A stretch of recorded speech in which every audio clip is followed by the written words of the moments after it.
Hello and welcome to Sidequest. This is our weekly video game show here at Geekverse, and I am your host, Dylan Muss.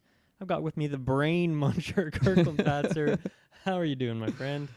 I'm doing pretty good. Not to spoil what we're going to be talking about, but I feel like just the idea of like brain munchers, do you still like consider that like a zombie thing? I feel like it's kind of like pushed away from that Is a brain as muncher a no like a proper noun? I don't think I know what that is. okay, probably not. Brain eater. They're munching on Is brains. that like from an IP or is this just a general term? I'm really lost. That's just my vocab these days, man. Okay. That's I'm munching on my sandwich. I'm munching on something. Zombies Okay. I feel like back in the day they're always known for munching on brains, but Yeah, I I'm think getting too so. into the weeds here. You can take the mic away from me. I'm happy to be here. I'll leave it at that. Yeah, we've got a fun episode for you all today. Really just two topics. One, games we've been playing. I have a few shout outs there, kind of all centered around PlayStation Plus, which I'm a recent member sign up of.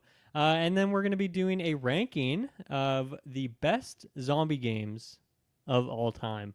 Very impromptu. We decided on doing this like earlier today or like yesterday or something. So it's kind of a last minute thing, but it was kind of a slow news week. And this is the kind of thing that we like to do random rankings. I've so many of these just written down on a notepad.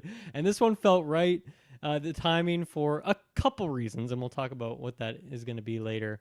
But yeah, that's what this episode's going to be. And then, man, there is all sorts of things swirling right now. The Xbox showcase for January, which they've been doing for the last 2 years, finally got announced. That's going to be the couple weeks from now.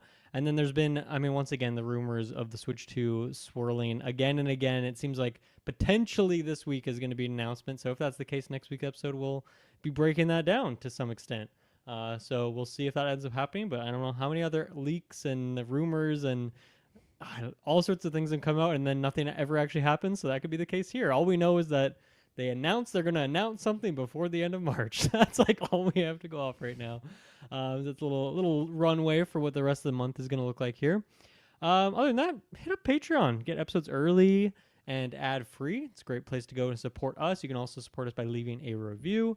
You can also join us on Discord and just talk to us about the games you're playing or the movies that you're watching or whatever the heck else you want to do. And I don't even know what's released on the feeds these days. We did a nice big juicy newscast last week. I think it's going to be getting chopped out into 2 parts. So you can look forward to that. We've got all sorts of TV show reviews. What's the first like big movie review of the year, Kirkland? Taylor and I potentially will be dropping a Wolfman review Okay. that comes out January 17th. So that would be Okay, this okay. Friday. Nice. Taylor's out of country right now, so I got a dialogue with him on when we can do that. But we were both pretty gung-ho on it. So, yeah, I don't want to overpromise, but I'd say you could probably expect to see a Wolfman. Well, Mhm. I think if I don't attend, I think Taylor would drop a solo review That for seems that. like a So Taylor solo. I would say a review Wolfman moment. would be the Yeah. first one of the year, which we ended the year with Nosferatu, so it's kind of fitting. Great right? Like ending, yeah. vampires, and now we're going Yeah, that's true. lichens. Yeah, like a little peek behind the curtains. We recorded that like movie preview like way back in November or something. So now now it's so long ago that I don't, Yeah. I can't like immediately picture what the runway is for the first few things of the months of the year here. But anyway, that's what's to look forward to. But yeah, let's get into today's episode here. Yeah, so as I mentioned, my Game Pass subscription lapsed. I subscribed for a month to play Indiana Jones and a couple other things that were there. That lapsed, and then I decided, you know what? Since I got my PS5, I haven't subscribed to PlayStation Plus, and I haven't been a member of that since like, God, I don't know, maybe like 2018 or 19 or something. Maybe later than that. It's been a long time since I've subscribed to that service, and since then they've made a whole bunch of changes that I've seen the announcements of course, and you're doing a great job of shouting out all sorts of games that are on that service. But yeah, it's been a while since I've been in there, especially now that they have their like Game Pass competitor version of it. That's just more than monthly games, but has all sorts of back catalog stuff. Has some newer-ish titles, a lot of third-party things in there too. And so yeah, it's been fun checking that out. And honestly, I'm really impressed. I think people always say that like, oh yeah, Game Pass so much better than whatever PlayStation's doing here. But like, I don't know. I think this is seems like a really, I don't know what the number is if you compare how many games are on each, but like you got a bunch of classic PlayStation stuff. They have like a whole section of like Vita games that I got like remasters or something, so that you can like explore all these different generations of PlayStation. Pretty good on like the newer stuff. Of course, you're not getting the day one releases like Game Pass is, but also like PlayStation's games are generally like higher quality stuff than like what you're getting. Indiana Jones is kind of like an outlier there. It seems like for a lot of people. Yeah. And then We you got said Plucky like Squire. That was a day one release. there you so go. I'll shout yeah, out that I guess one. indie games. Indie games you will Yeah. get some day ones, and there's some really top tier ones like Plucky Squire. And then it's funny like also I don't know how these contracts work out, but there's like a lot of Bethesda / like Xbox things that are just lurking around on this service, like all sorts of Wolfenstein games and other things like that. Mhm. That was funny for me to go through and see. So I'm still getting used to the whole layout of it because I feel like maybe there's just a spot where you can go to view every single game that is downloadable, but I feel like they break it off into all these different categories, and I keep clicking around. I've looked through all these lists multiple times, and I keep finding new things, which is fun. It's like finding like a treasure, but it's also like, how come it's so hard to find just like the things I'm looking for? And then there's like weird things too, where I found a few games where I'm like, oh, this is in the catalog, click it, and it's like $40. I'm like, wait, excuse me, what? Is this just not updated yet? What's going on here? And then there's of course the game trial stuff, and that's showing on this service. So I'm still getting used to how it all works out. It's a little more complex than like Game Pass, which is just like a list, and then there's categories down below. But yeah, I don't know. I'm very impressed by the offering that they have here, and I guess I haven't worked out like what the price of it is compared to like Game Pass on like a yearly basis. Like if you're getting, I know there's different tiers for PlayStation as well. I got like 3 months of premium, so I'm just gonna rock with that. So I have access to everything right now, and yeah, really really impressed with just the general offering, I gotta say. Yeah. No, I mean, I've been subscribed for definitely over a year now. I think it comes up again in April, and I think I'm gonna go down a tier. Just Right. I don't know. Got a big travel. What is the difference year between coming the up. very top tier and the second one? Do you even know? So premium and extra, I believe, if I'm not mistaken, that's the name of them. But for premium, you get access to cloud streaming, where you don't have to download the game to play it. I usually don't even like that because I just sometimes, you get a random little speed bump of internet, and then you just like lag out. And if you're playing a video game, like you don't want that, especially if it's an action-based game. So I've noticed a couple games that's the only option. Like the Sly, it's weird. Like the Sly Cooper collection, you can only stream it, but then you can just like download the games outside of the collection. So I don't know. Really, it's funny because weird edge cases, but I think that was the only game that I actually attempted that on was Sly Cooper. Okay. Funny enough that you mentioned that one. But I was just like lagging out as if I was playing like an online game with like 1,000 ping. Like it was like that bad. I'm like, okay, no, I'm gonna download this. This is that atrocious. But yeah. So yeah, access to that, and then you get the access to the trials. So you don't get access to that if you are just an extras member, where you get unlimited play for, I think it's 2 hours, which is, I don't know, it's more than just an hour.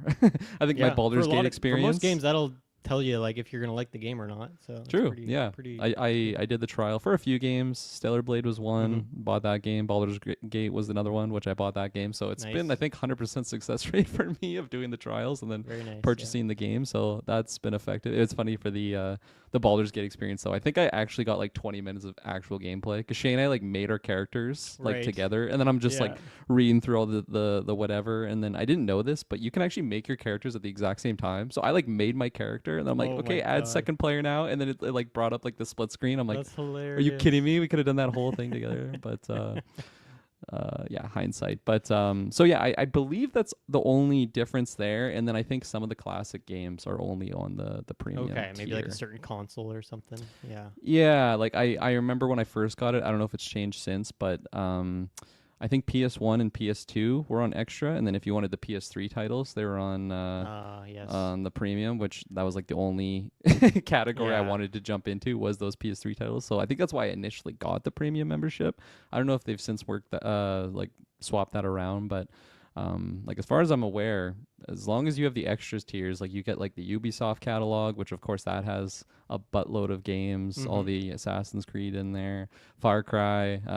So yeah, no, it's definitely impressive catalog, and I think early on, like when it first rolled out, it was pretty obvious of like, okay, Xbox is definitely the winner here, but I don't know, like they keep adding more and more in there. Of course, they still do their monthly game releases. I'm definitely getting better at navigating the catalog as well, because like you said, I was confused by it too. I'd be like looking for a game not knowing I'm in the PlayStation store, let alone like the PlayStation Plus tab. But I can't remember what it is, but there definitely is like an all games. Yeah, it must be somewhere. Yeah. I've gone through that quite a few times, just looking for a very specific 2-player game that Yeah. I can't remember the name of. So of course I just like go through all of them. But yeah, no, it's fantastic. I hope they just keep adding more and more to it. It's nice that it's not just a clear like Xbox is the name of the game when it comes to Game Pass type systems. PlayStation's up there.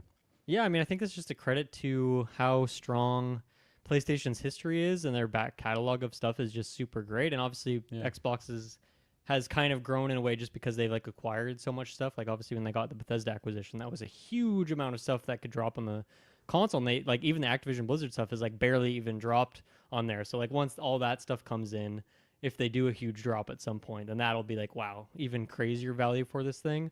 But yeah, PlayStation just like has all these great IP sitting in their back pocket, so it makes it easy to make a service like this just really solid and well rounded. So yeah, I have 4 games that I want to highlight here that I've been I downloaded just a shit ton of things, just savagely downloading things. I'm sure my internet bill would be insane. So yeah, here's a few shout outs, a couple quick hits. One is this game called Intelligent Qube. Do you know anything about Intelligent Qube? Oh yes, I've seen this on my PlayStation. Yeah. This is one that I've heard of like somewhat recently on some podcast. Probably it's called Intelligent Qube with a Q, by the way, Q instead of C in the cube. And yeah, it just sounded like a weird, interesting thing. And then I think what reminded me of it was when I was playing Astrobot recently, and there's an Intelligent Qube bot in there that has like kind of the Qube logo thing as his like head, which was really funny. And yeah, it's a very strange puzzle game. It's set in like this. The setting of it is like you're just on these very blank, like gray black cube tiles. There's nothing in the background. You're just a little guy. These cubes are kind of rolling down the row, and you have to kind of you're almost like planting like landmines. Like you're putting down a spot, activating it at the right time, and then you like capture that cube, and you're just trying to like pretty much survive the onslaught of cubes coming at you. And then there's other ways that it evolves on that.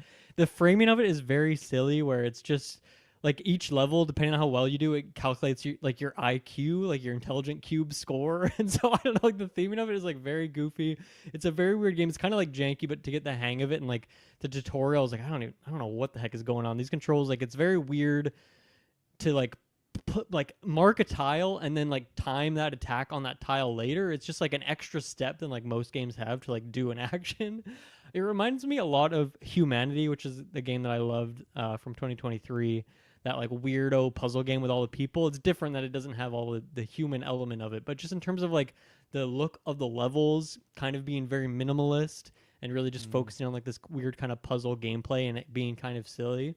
And then I think the most surprising thing about Intelligent Qube, and everyone's got to go on YouTube and listen to this afterward, is the soundtrack is like insanely theatrical. It's like a Indiana Jones adventure type theme. But if you just look at gameplay of what it is, you would never expect that is what it is, like this epic adventure music. It doesn't fit at all, but it gives this game just this extra, it already had a weird vibe, but then when you throw the music in there with it, it gives it like an extra strange vibe. So this is the kind of, I think this is a PS1 game, and this is just the kind of the weird freak show PS1 stuff that I love to see, because growing up, I didn't own a PS1 or 2.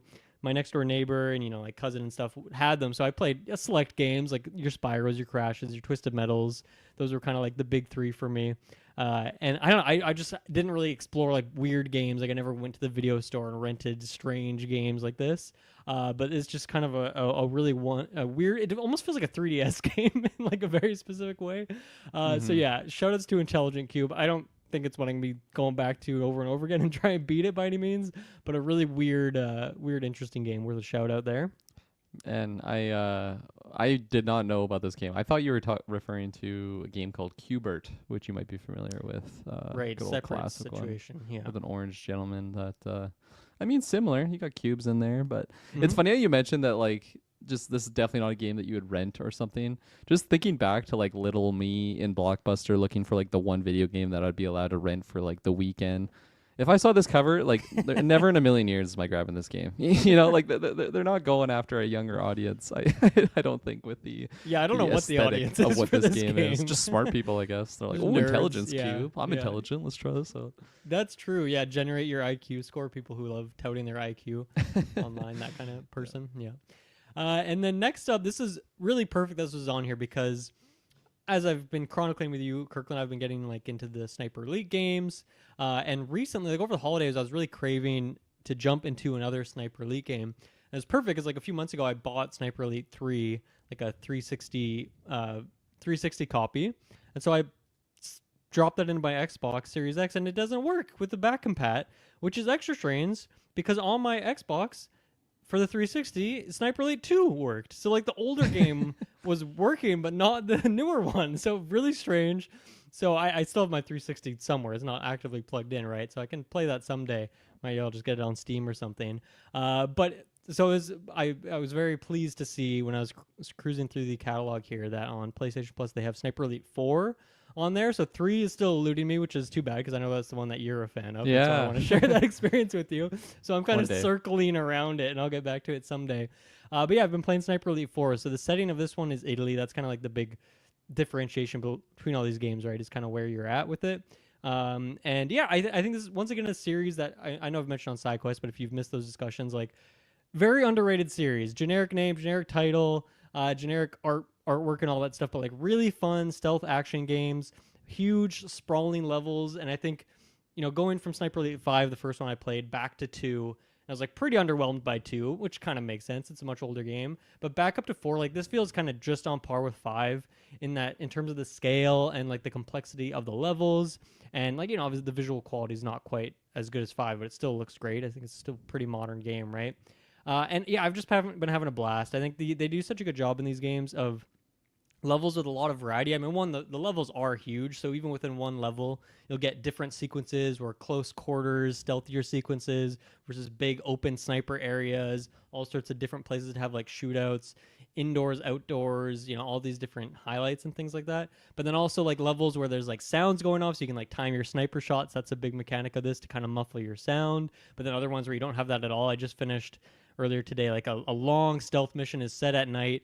I mean, I guess technically it's not really a stealth mission, but that's just kind of how I played most of it. Just kind of going around the outer edges, taking people out, accomplishing a couple goals. Eventually it leads to a shootout, which is always my, like, I just love that give and take of this game of stealthing around for a long time. I try my best not to save scum, although sometimes I just randomly die and then I reloads my save right there. I'm not going to restart the whole level. But like inevitably I hit someone and it was just too loud, or I take a sniper shot, missed up the timing in terms of muffling it, and then everyone's after me. And those moments are always very high octane. I'll start throwing landmines down at all the doorways, find a nice little sniper's nest and kind of close it down. And I just love the gameplay loop of these, and I feel like there's so much depth of mechanics that, as I've mentioned before, it feels a little bit like a Hitman sort of like experience in terms of the sandboxiness of it. And I feel like I'm just not nearly as good at this game as I am at Hitman, so I'm still figuring out how a lot of those mechanics work. But it's just super, super engaging. And I think maybe the highlight is, especially as I've been playing a lot of Hitman lately, is the AI is like really good in this game and really interesting, and they will spot you from really far away, so you got to be really good and stealthy, which to me is like a plus. I think I maybe bumped up the difficulty because I've played a couple of these games now, so that's getting a bit harder now. And yeah, just thinking about that, and then when an enemy spots you, and once they've like seen you a little bit, now they're like on extra high alert, and they'll like find you quicker if you're not stealthing around them. And like, I don't know, if they see a body or if they have reason to believe that you're somewhere, they'll like really go up and search and look around for you. Whereas I feel like a lot of like, it doesn't feel like a simple like throw a rock in a bush, enemy walks over there, you knock them out and you move along kind of game, which is like the stealth in like 90% of games these days. Where stealth is kind of like the back element of it. But in this game it feels, I mean, you can still throw rocks and bait people, but it's just because the way the levels are designed and because of sound and vision cones and all that, it doesn't feel like as viable strategy, maybe on like lower difficulties. So super enjoyable time.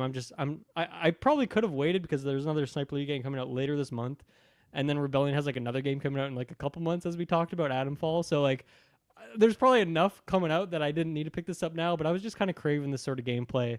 Not that I'm getting burnt down on Hitman, but I'm trying to like not only play Hitman because I want to try new games and all that. So loving this series. It's just been a really great time, and I'm excited to play the new one that comes out later this month. and just eventually get to 3, and then Yeah. I feel like 1's gonna be a pretty rough experience, especially from like looking at Steam Yeah. screenshots. But maybe someday, just for the checkmark fashion of it, I should play it at some point. I went from my similar experience with that was playing Witcher 3, and then I'm like, oh, I love this series. I'm gonna jump into the first game, play the first game, and I think I got like 15 minutes in on my Steam library. I think that's what it is. It's like a very interesting like combat. I don't know if you're familiar. It's like very mouse heavy. So like the way that you move your mouse is the type of attack you do. And it's a learning curve. So I guess when you're swinging, does it like lock your camera? Is that what's going on? Yeah, so that you're not yeah. like, so looking all over the place. If I remember correctly, it's like middle mouse button like enables you to like just do your sword. It's bad. It's bad. But no, Sniper Elite question I was gonna ask you, because in Sniper Elite 3, the only one that I played, I loved it. I love the systems that they had in there, but it did feel linear in the sense of like, okay, I do have my level that it's pretty open, like I can do different things, but there's like very obvious like check markers that I feel like the game kind of wants me to hit. Like let's say there's like a sniper point that it's almost like a bonus objective, like, well, you found the sniper point, so then it's like, okay, well, I found the sniper point on this level, the game wants me to go to this location to like take out enemies from this position. Does the game still have those like in the later titles, or do they just have many more of them, or is it just not so obvious? I think because I wonder how this lineage is going. Obviously 3 is the one I haven't played, but like 2, when I went back to that, it felt very linear. Like the levels were much smaller, and it was kind of like, there's one corridor through the middle, and then like maybe a small little path around the left and right side. Obviously it would like take turns and stuff like that, but it did feel like a very basic level structure. I think 4 and 5 feel like, I don't know, maybe take like a Hitman level times it by like 3 in terms of size. Like kind of not, you wouldn't even call it an open world. That's a little too ambitious, but it's like very big levels. And so like, I guess to me, like, I don't really know which one it wants me to go to first. I don't know if that's ever really what it's asking for. And I think I'm sure in the settings you can tweak things and turn the map off. I haven't done that yet because I feel like, one, this game's just a lot harder, and something like Hitman, I play with the map off now, but I know these maps so well, and I know where people are, and you got the instinct vision and all that. So I don't know if that would be too punishing in this. But I do, like, what I tried to do today is when I was playing through this mission, I really only used my minimap to, like, see if there was enemies nearby, but I didn't ever actually open up, like, the full map. I was like, I kind of want to, I feel like I had been doing that and maybe falling into a bit of that habit of, like, playing through the game in a bit of a linear way. Like, oh, what's the nearest objective I have? I'm just going to go there and check it off. And so rather than just, like, looking around at the world and seeing, oh, what looks cool or interesting or strategically what seems like a good thing to do right now, I was trying to, like, actively do that today. And that's where, like, this level I played today was, like, the absolute highlight for me because of that. Because I never opened up the map. I was just kind of going around what looked interesting, what looked like a good building to kind of clear out, or what was like mostly going around the edges of the maps and kind of like taking out the people around the edges and then slowly working my way in, going back and forth. And one thing I always do in these games is, like, if I make a huge loud firefight in one section of the map, I'll just dart out of there and I'll run, and I'm like, I'm going to go find a different objective. I'm going to wait for that to cool down, and I'll find my way back there, or maybe I'll get through a different direction. And so that kind of stuff's really engaging. So yeah, I am really curious to go back to C3 just to give you that comparison of, like, how big the maps are relatively. It seems like 4 and 5, the maps seem to be about the same size, which is, like, very overwhelming. Like, it's a very, very large area that, I don't even know. I think the short answer is, like, no, there isn't, like, a linear progression of the way you should be doing things. And on all these levels, like, there are a couple bonus objectives I've missed. But, like, I'm trying to do a lot of it, but I'm also not just, like, trying to check the box, because I think a big difference with this game and Hitman is, like, I don't know if there's the replayability there. Like, I'm not really, like, I think these would be the games that I'd want to come back 5 years later once I kind of forget it and play the levels again, not like master levels, play them over and over, jump up the difficulty. It's not that kind of experience for me, and that's fine. I'm just looking for, like, a shooter campaign kind of thing, right? Yeah. No, I guess the replayability factor was kind of the main reason why I was asking that, because, like, I had replayed some missions in Sniper Elite 3, but it's mostly just because, like, oh, I missed that objective. So then when I replay it, I'm kind of going the exact same route, just knowing what I missed. Yeah. Whereas, of course, in Hitman, it's like, well, now there's an opportunity to go into this room that I don't even know where I'm going. Like, and like in Hitman, I like, we're just talking about Hitman now. It's never linear. It's never like, okay, it's very obvious where I have to go next. I just go in there. I'm like, let's go check out the back room. Like, what's over here? Like, where can I go and where can't I? So, Oh, shouts out Yeah, to I mean, Hitman. but even then, like you could turn on like full mission story guidance, and the game does become like a campaign linear kind of game, right? Yeah. Like you have that option there. So I'm sure you can do a lot of things. Especially, I mean, this game has talked about the 5. It kind of surprised me. It's like, oh yeah, there's like full multiplayer. There's like multiplayer competitive you can do, or you can just have like a cat and mouse death loopy kind of thing, where there's just like other sniper human players on the maps fighting against you. And so I don't know how active these lobbies are going to be years later. I'm sure you don't need many players to have one other player on your map, so I'm sure you can get a queue for it. But that would also add a lot of replayability. That was something I had on in 5 at the beginning, but I was like, no way am I putting that on going forward. It's just too much. These players are too good. I'm too bad at this game, and I prefer to have like that single player experience. But that would be definitely another way. There might even be co-op too, if you want to just go through with your friend and take out these levels. So that could be interesting. I don't know. I just know there's all sorts of crazy things on the menu that I kind of ignore. But yeah, these games have a lot to them. They feel like fully fleshed out games, and in a world where like I feel like most games just really, it's either a multiplayer game or a single player game. They don't try and do both anymore. I like that Sniper Elite is, at least for these last 2 entries, has been doing that. That's pretty cool. Yeah.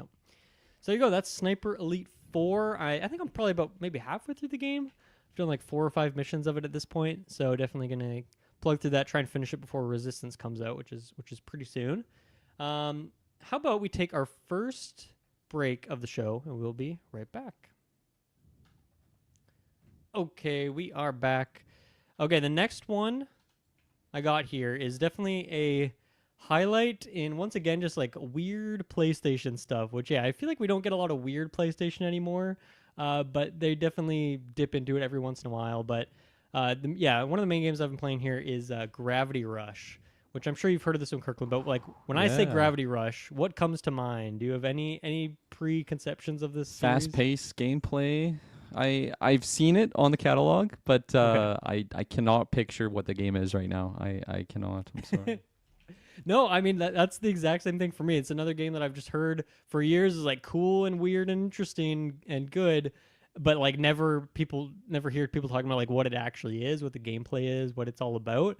And I wish I could give you a succinct description of what that is, but I don't even know, because there are comparison points I can bring up here, and I will. But like this game is so unique, and I think that's what I'm liking the most about it. Is it just is such a weird, interesting, bizarre game. And I know there's a sequel out there too, so I'm curious how that evolves on the formula. But yeah, for anyone who doesn't know, this game came out originally.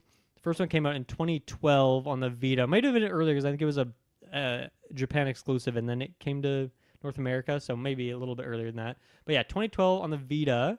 It was made by Japan Studio, which Japan Studio was sadly closed by Sony a couple years ago, but a lot of the people there were kind of folded into different teams, including a lot of them went over to the Asobi team, who make like Astrobot now, right? So I can feel like a little of the playful DNA here between Japan Studio and this game here. And then the version I'm playing, because this is a Vita game and I'm playing with PS5, is a remake that was made by Bluepoint. So Bluepoint made the Shadow of the Colossus remake. They did the Demon Souls remake. So they're kind of like the tier 1 remake studio at PlayStation right now. And it's funny going back and seeing like, oh yeah, they did this as well, which seems like a pretty great remake as far as I can tell. Remaster. I think it was more of a remaster than a remake, perhaps. But obviously it was a Vita game, and now it looks great on my big TV playing on PS5. So whatever they did a good job with it there. That's also something I'm curious about, how this would play with a Vita, because there's definitely a lot of like gyro elements to this. You moving your controller around. One, just like move the camera and like influence where you're moving, but also in like the story comic booky sort of sequences, you can kind of look around the scene a little bit with those. So I don't know, that could come off a little awkward on the Vita potentially. So I'm curious how that would feel, but it feels good with the PlayStation controller, of course. How do I describe this game? This game is like, you are a character named Cat. You have a cat named Dusty. The cat's name is not Cat. Your name is Cat. You have Cat and Dusty. You're just kind of this girl who's lost. You don't have any memory. You don't know what the heck's going on. You're in this weird floating city in the sky, and things are going bad. Parts of the city have fallen apart. People are freaking out. People don't know what's going on. And then you have these powers granted to you by the cat named Dusty that lets you affect your gravity. So at any point, you just hit the right bumper in a specific direction, and then you will just start falling in that direction. And your character like has this funny kind of ragdoll to her, where she's like puts her arms out, or if you do like if you just fly right into the ground, she'll just like smash into the ground like Spider-Man in the Spider-Man games when you just don't get a smooth landing on the ground. And like that's kind of the basic format of it. You're just flying around this city, and the quests are all sorts of things of like, collect these orbs or do this little time trial, fly through these pillars in time.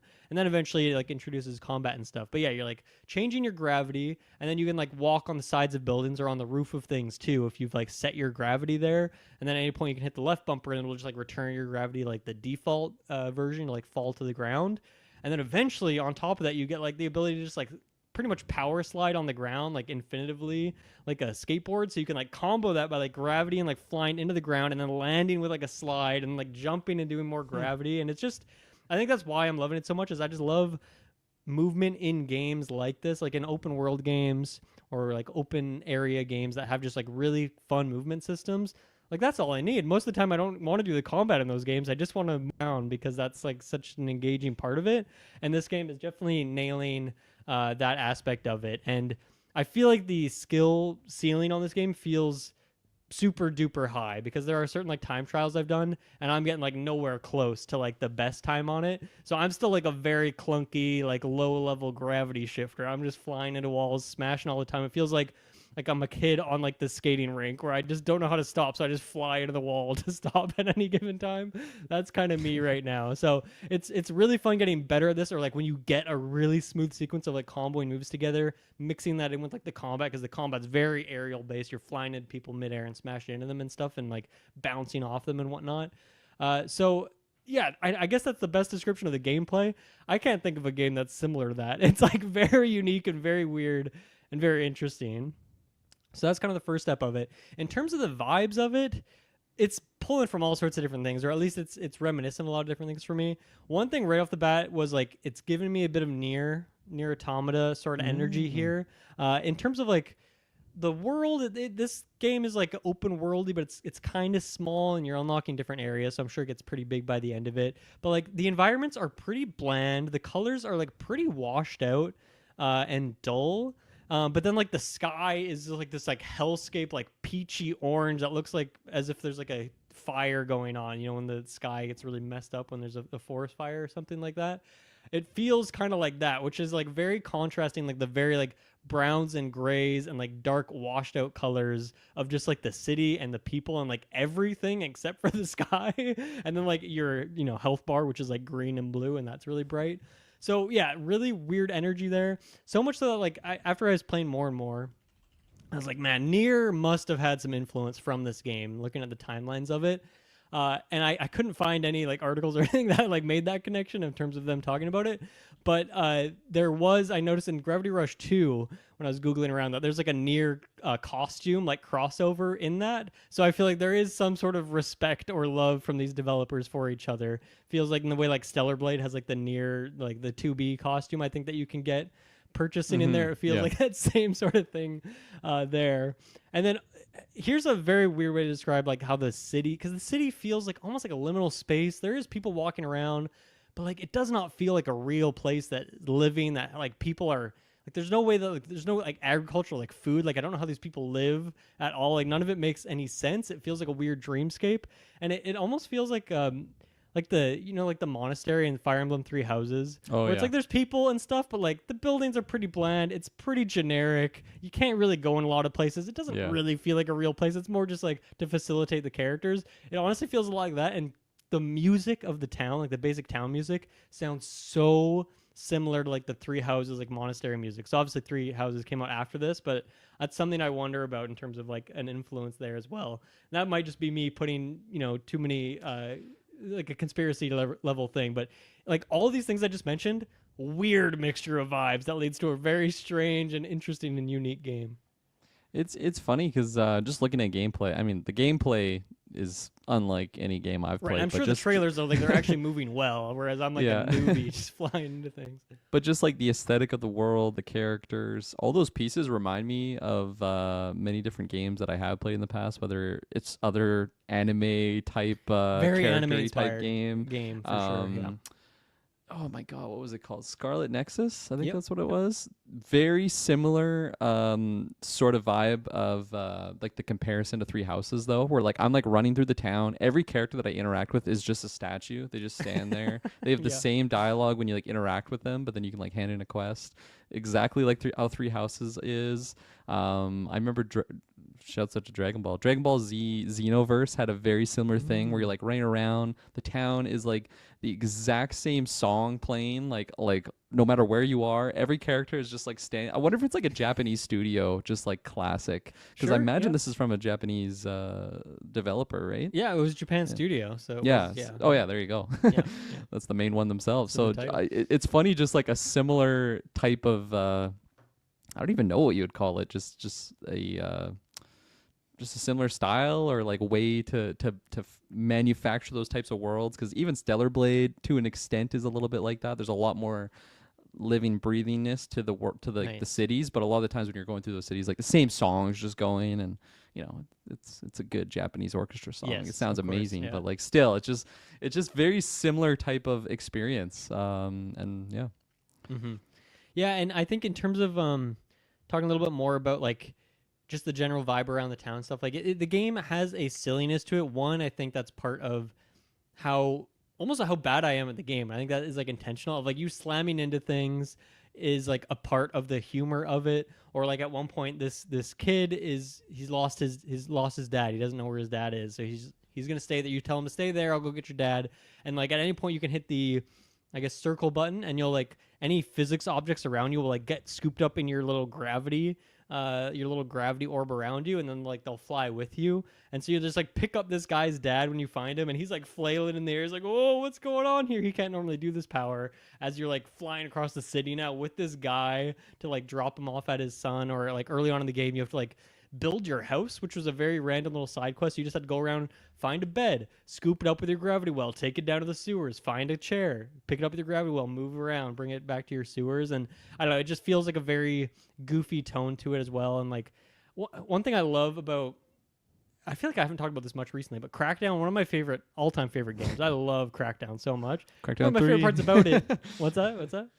What was the new game? Crackdown 3? Is that the one that was like Not played it. Not, Yeah, not okay. enjoyed Crackdown 3. The original Crackdown, one of my favorite games of all time. I legitimately mean that. I love that game so much. One of my favorite parts is that there's just these agility orbs all across the city, right at the top of interesting places that would look fun, that would look like they're fun to climb, and that's how you like level up your agility stats. You climb these crazy things, you grab the orb, and now your stats a little bit higher. And that's just like when you look out at the cityscape, you can see all these green orbs, and you're like, oh, I can't wait to go climb all these things. And by the end of it, you're just super powered. You can jump super high. And this feels like that, where there's just these crystals all over the city. So it's like anytime you're going to do a quest, or if you just want a little downtime in between, you just finished a big quest, big combat stuff. I'm just flying around the city, flying through orbs, trying to combo so I can like a nice straight line and grab as many as I can.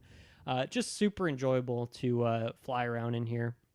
And then I think the other thing I should mention is, I mean, the story, as I mentioned, very anime, very over the top. There's like, God, and there's all sorts of crazy worlds and dream dimensions, and there's clones. I don't even know what the hell's going on yet. No idea. All I know is you're a hero and you're trying to save the city by bringing pieces Is of there it like back. is there like an existential like I don't know, just big existential I don't want to say threat, but just like inner existential, what the hell's the word I'm looking for? Just like I finding your place of like being a human. I feel like that's I always a thing guarantee in these you anime this game's going to stories. philosophy. Yeah, I Yeah. guarantee in the way that Nier and I'm sure Stellar Oh, like, Stellar I, Blade, yeah, all yeah, those we're games. definitely gonna get to some like weird philosophy from like some What's it Nietzsche mean to be stuff. human? Yeah, we're gonna get there for sure. It Yeah. feels like that will be the case. I think we're still at the point where it's like I don't even know. Your character doesn't even like know who she is really or what's going on. Still trying to figure all that. It's the breadcrumbs. Yeah, of course. So, but yeah, I've met some crazy people already at this point. But I love the way the story is told because, I mean, it has like when you talk to someone, it'll bring up like a little Fire Emblem-y sort of like little portrait and you'll have your discussions there. But like for certain story beats, rather than having like as them 3D animated stuff, it'll pull up these like little comic book strips. And the way when you're clicking through the dialogue and it'll like move to the other frame, and as I said, is you can move the controller around, you can kind of, it makes it feel like a comic book that you're holding a little bit and like shifting around and looking at. And it'll like shift around, but it gets really playful with it where there's one scene where the character Cat like falls down and like bonks on like 3 things on the way down, and the way the comic strip like bonks down these 3 separate panels down to like the bottom part, and then like the new dialogue pops up. It's just really imaginative, and I love the art of the comic books. It's like a whole different, just hand-drawn art style, a lot more clarity to it, and it looks beautiful. So yeah, I don't know. I really am curious how I'm going to feel about this game by the end of it. But like as of right now, it's just such a weird curiosity, and it's cool that there's a sequel out there too for like an odd game like this. I'm curious to jump in that someday too. So I feel like gameplay wise, it's hard for me to recommend this game to anyone just because like I have no really comparison points. It's just a weird thing. But I think you should definitely check this game out, Kirklin, because it feels like an amalgam of a lot of things that you really enjoy. So I think it'd be a game for you, even if maybe gameplay wise it's not necessarily something that you've played before. I just think the vibes of it is something that you'd be into.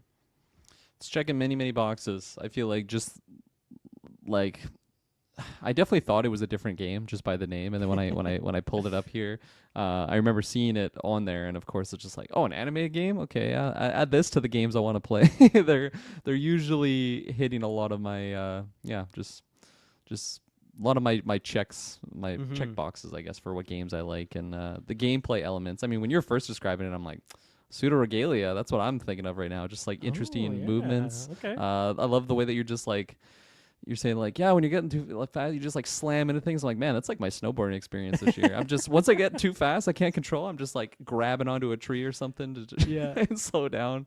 But no, this sounds really cool. It's weird to have like a movement game where you're not platforming. You're not like jumping on things. Like that's a very weird combination, right?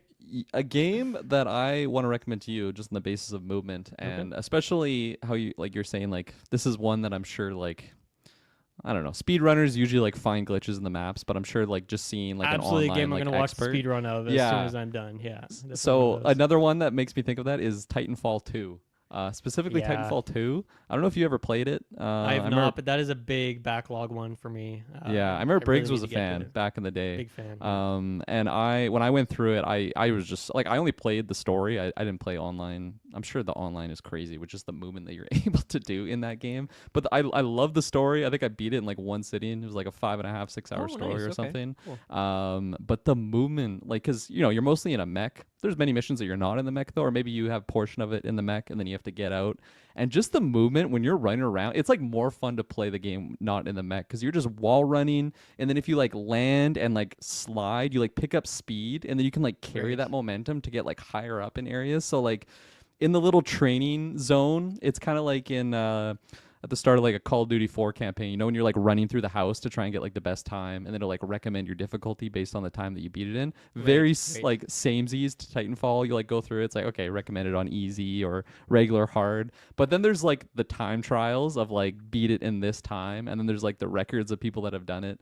And I went through that so many times and realized I'm like, okay, I'm never gonna get it under 10 seconds or whatever the hell the number was. But especially because you're just doing all these movements and then you have to like hit targets, which of course people that have played this game like hundreds of hours are just gods at. And then you have to like throw like a grenade on certain portions. So if, like I can get the movements down, but like doing all that with like hitting the headshots, it's just it's a lot. Man, you would love Neon White. That is that's Neon what Neon White's all about too. Okay, I'll add to the list. Great game. Love Neon White. Cool. I love it. Yeah, Titanfall I really need to get to.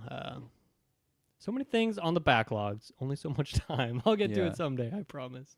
Oh, I remember you telling me about this one. Probably on a side quest. Yes, it's really good.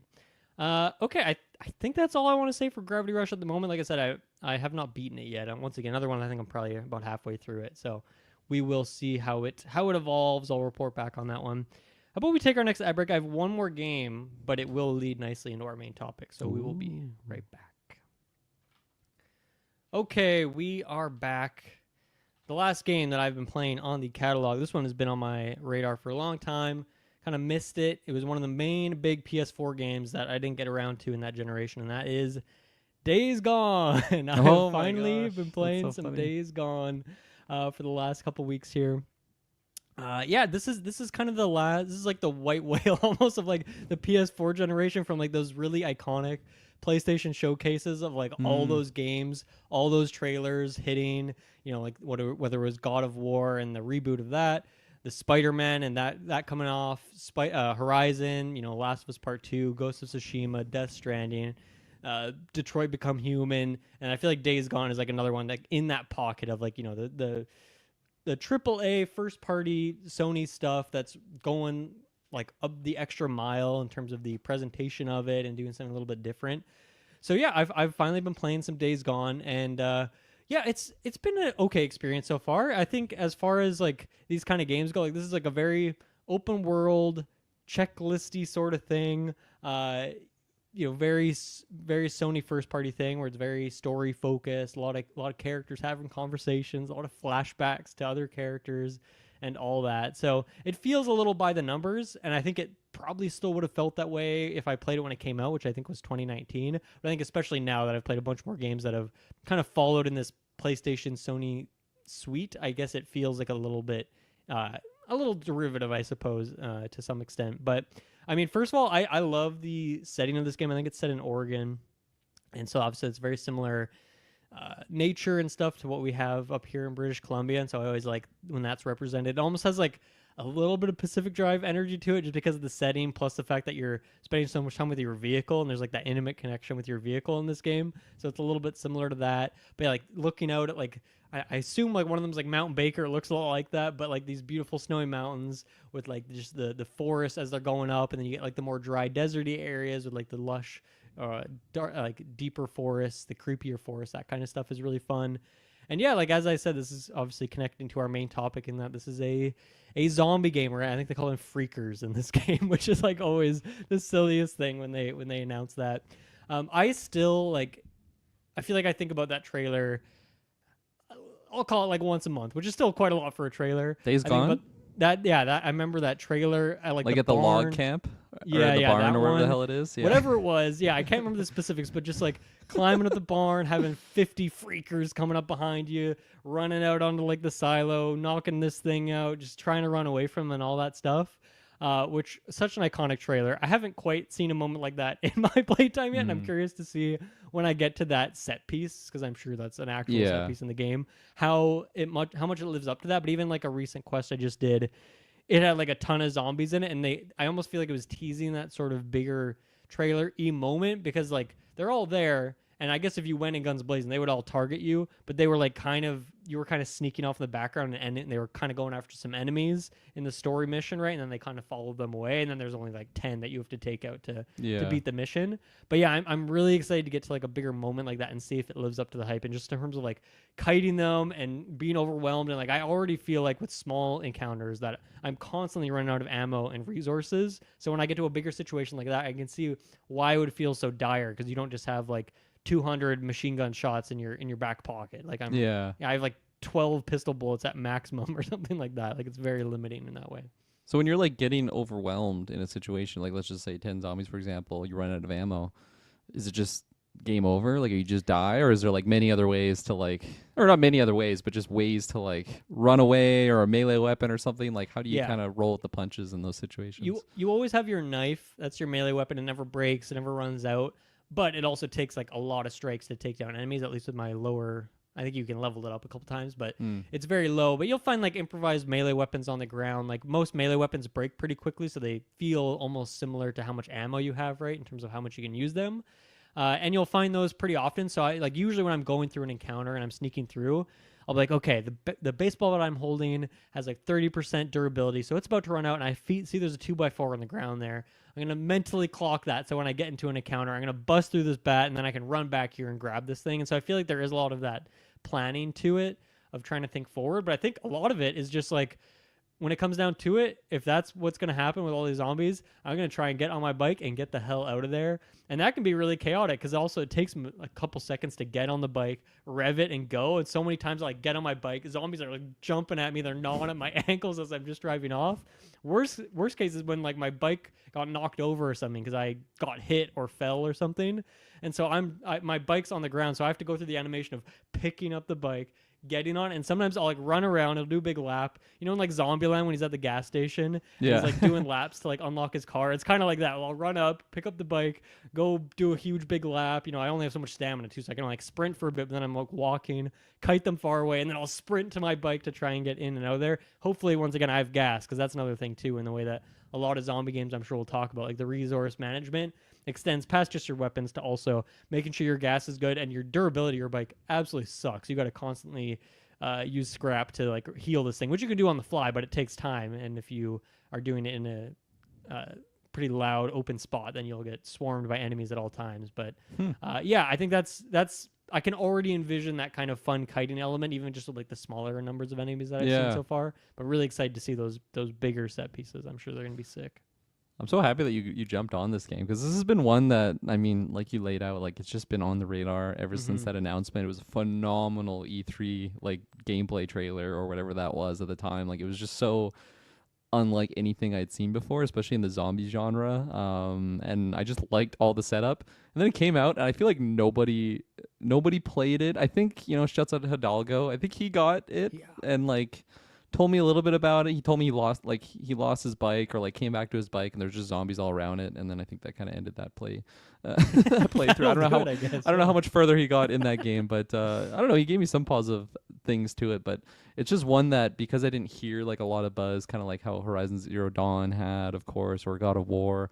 It just kind of like, oh, it mustn't have been good, you know, because I just haven't heard a lot, and not necessarily that it was bad. It's just kind of forgetful maybe. But I've always been curious, and I keep seeing it on the PlayStation catalog. I keep going through there, and it's on there. So yeah, one day I'll have to boot it up. Yeah, I mean, I'm really curious to see how it will evolve, because so far, looking at the map, you know, a lot of games will, like an open world game, it'll show you like the outline of the whole map, but it only shows you like a certain chunk that you're in or something like that.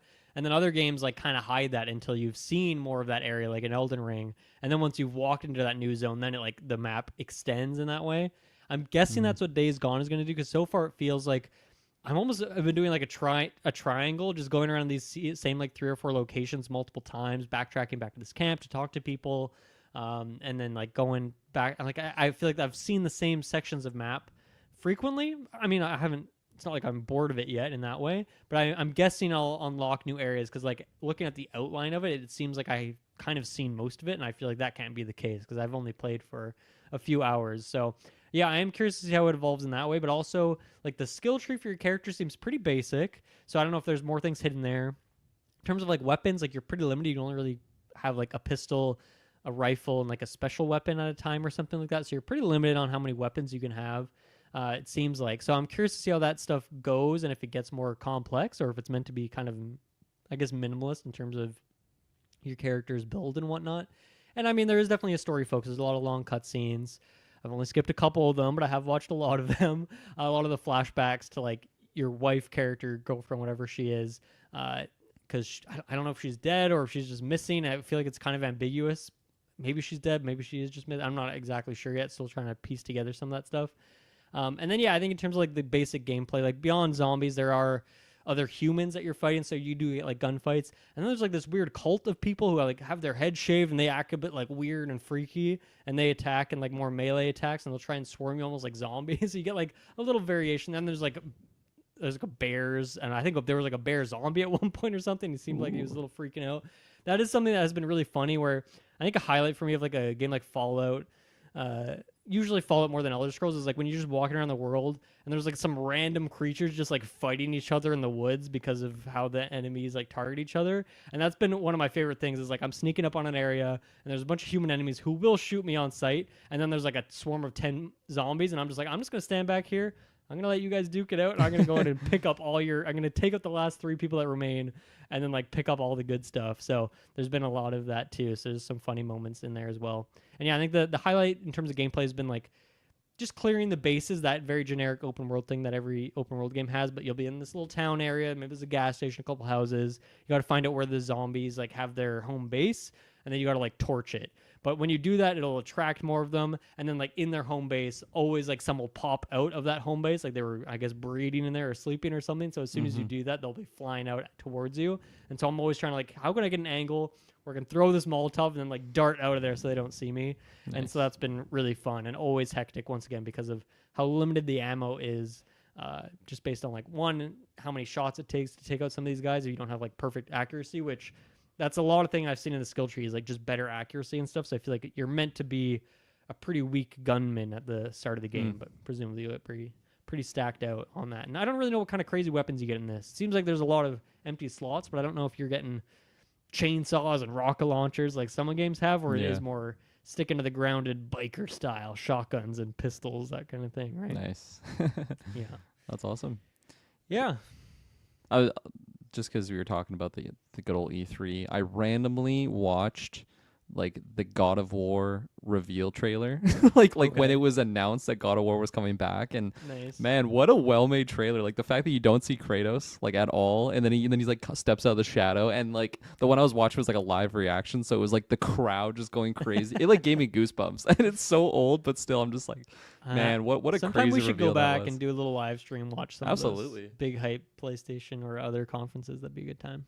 God, I want to watch our own when we saw Todd Howard up there with Elder Scrolls 6. Yeah, did you see that? Did you see that post recently? No, that's I been didn't. Making its rounds of Reddit, which is like the length of time between Skyrim and that announcement is now a shorter amount of time from that announcement to now. That's so sad. So like that's how long ago that freaking announcement was. It's like so long ago that we've just been waiting for that bad boy. I feel like such a sucker. Todd Howard was just standing up there with his leather jacket, feeling like a rock star as the crowd's like going crazy, even though they like his probably little haven't started leather jacket that he always Yeah. has. Yeah, so funny. Yeah, I think that's maybe all I'll say for Days Gone. You know, for all these games, like I'm kind of just I've played enough of them to, you know, normally I would wait if I don't feel like I have enough to say about it. But yeah, I definitely need to see more of the sauce of it. I've heard Days Gone is a very long game, so that's another thing too. I could see it dragging if it's really slow to get to the good part. So we'll see how I feel about that sort of stuff. Yeah. But I'll report back on that. But that leads perfectly into our main topic, which is going to be, we're going to rank the top 10 zombie games of all time. And that's what I've titled this. But I also, to me, just right off the bat, to me, it's almost like the best zombie games of all time, sure, but also the best zombies in games. And I feel like that actually makes a pretty big distinction, right? Because a lot of games have zombies in them, and maybe that's a really big part of it. But there's other games that, you know, maybe that's just like part of the setting. Maybe there's games that are all about killing zombies. But then there's games that it's kind of like in the background. You know, like freaking Oblivion has zombies in it. But it's like, it's not really a zombie game, but there's zombies in it. And if the zombies are good, that could make it get high on this ranking. So I think for me, the way I'm looking at this is, one, I'm trying to find like, what is just the best game with zombies in it, but also what is the best game that really lives up that zombie fantasy, that zombie, either the horror of it, the like gameplay of just slaughtering zombies, or also I feel like zombies sometimes can be a silly thing too, and so I feel like that's an important part of it, like those kind of three pillars. So yeah, best game, but also best utilization of zombies as like I don't know, I guess just a feature, a mechanic, a theming, that sort of thing. But how do you think about it? Same way, differently?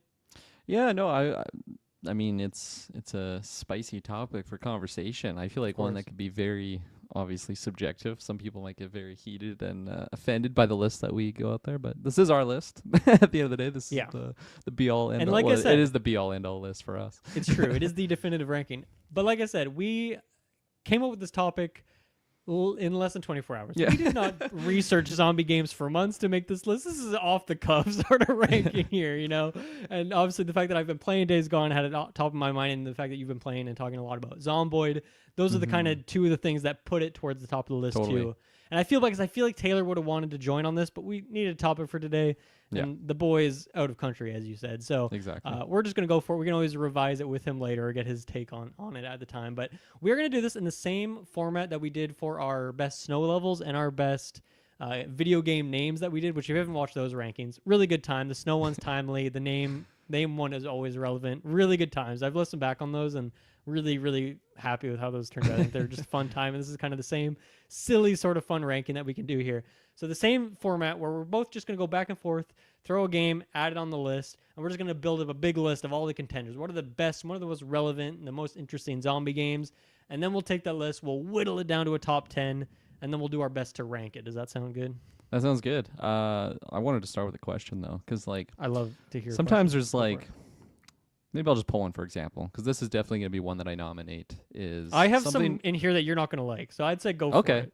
Not in terms of not liking the game, but just in terms of like, okay, that's a stretch. Dylan. It's a stretch. I mean, yeah, because there's like a distinction on like what is a zombie, right? Yes, like, is it that's an undead true. or is it just a virus? And sometimes video games or you know other medias, they do it very differently. Sometimes it's a very different take on the zombie genre. Absolutely, some are silly, some are scary, some are just loud and dumb, right? Like there are different versions of it for sure. Yeah, but like my question was gonna be like, sometimes there's like a game series. Would you want to just nominate like a specific game out of that series? Like choose the best game? Yeah, that's probably the safest way to go about it. Yeah, there are some really tricky ones though. I've thought about that. Yeah. Well, we'll get to those series when we get there, but some of them are going to be hard to decide on one individual game. We'll see. Yeah, no, definitely. I can foresee that happening. I'm going to start kind of in the goofy range, and this is one I didn't think of right away. When I was mentioning to Shay what our topic was, this was the first one she pitched, and I loved it. Ooh. Plants vs. Zombies. Yes. Okay. I was going to ask you, because I don't know if we've ever talked about Plants vs. Zombies. What is your experience with this series? I was a massive PVZ player back in the iOS days, back in the iPod Touch era before it was an iPhone. iPhones might have been out, but I was an iPod Touch user, and I would take the public transit to and back from school every day, and that's like an hour plus that I'm getting like on both ends of the day. And I would just be, of course I had like a jail broken iPod too, so I got like all the paid apps and stuff on there. Like that was just like my PS Vita essentially, the iPod Touch, whatever it was. And I think there's like an Xbox One as well. Like they transitioned over to console, if I'm not mistaken. I think they made like a sequel, and then they have Plants vs. Zombie Garden Warfare, you know, okay, that's probably the console Warfare, one. and that's not even the same gameplay anymore. That's like a third-person battle royale thing, I believe. Yeah. Don't like that.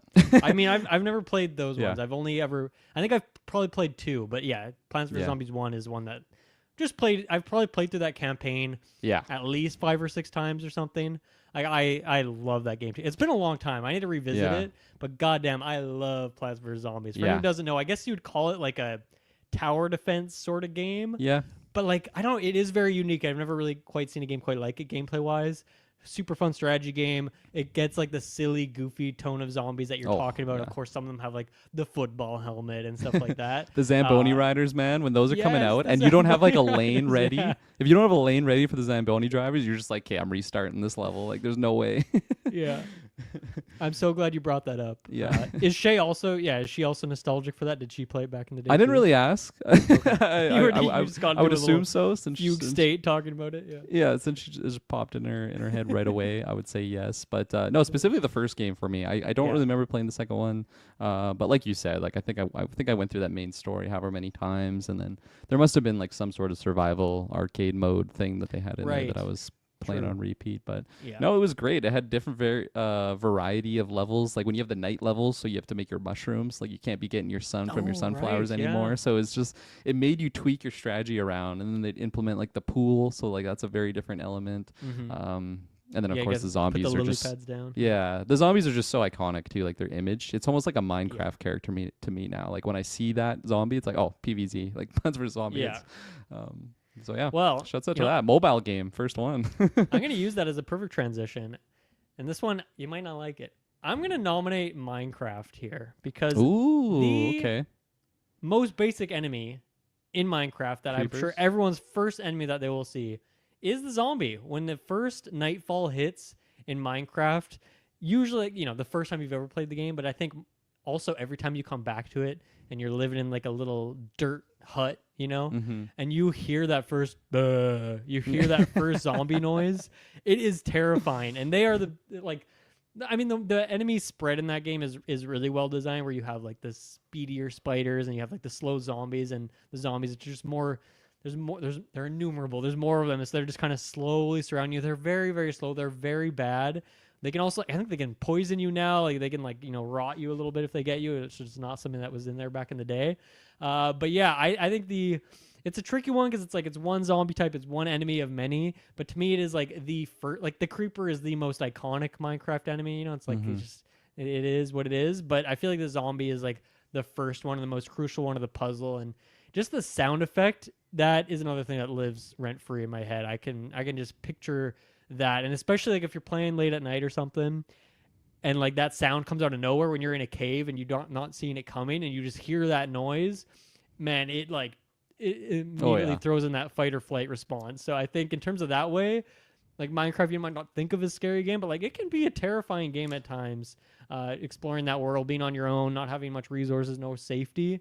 And I think, all those sound effects, like the little TNT sound that the creepers have, of course, all the sounds in that game are great. But specifically the zombie, I think, is a very crucial part of what makes Minecraft what it is.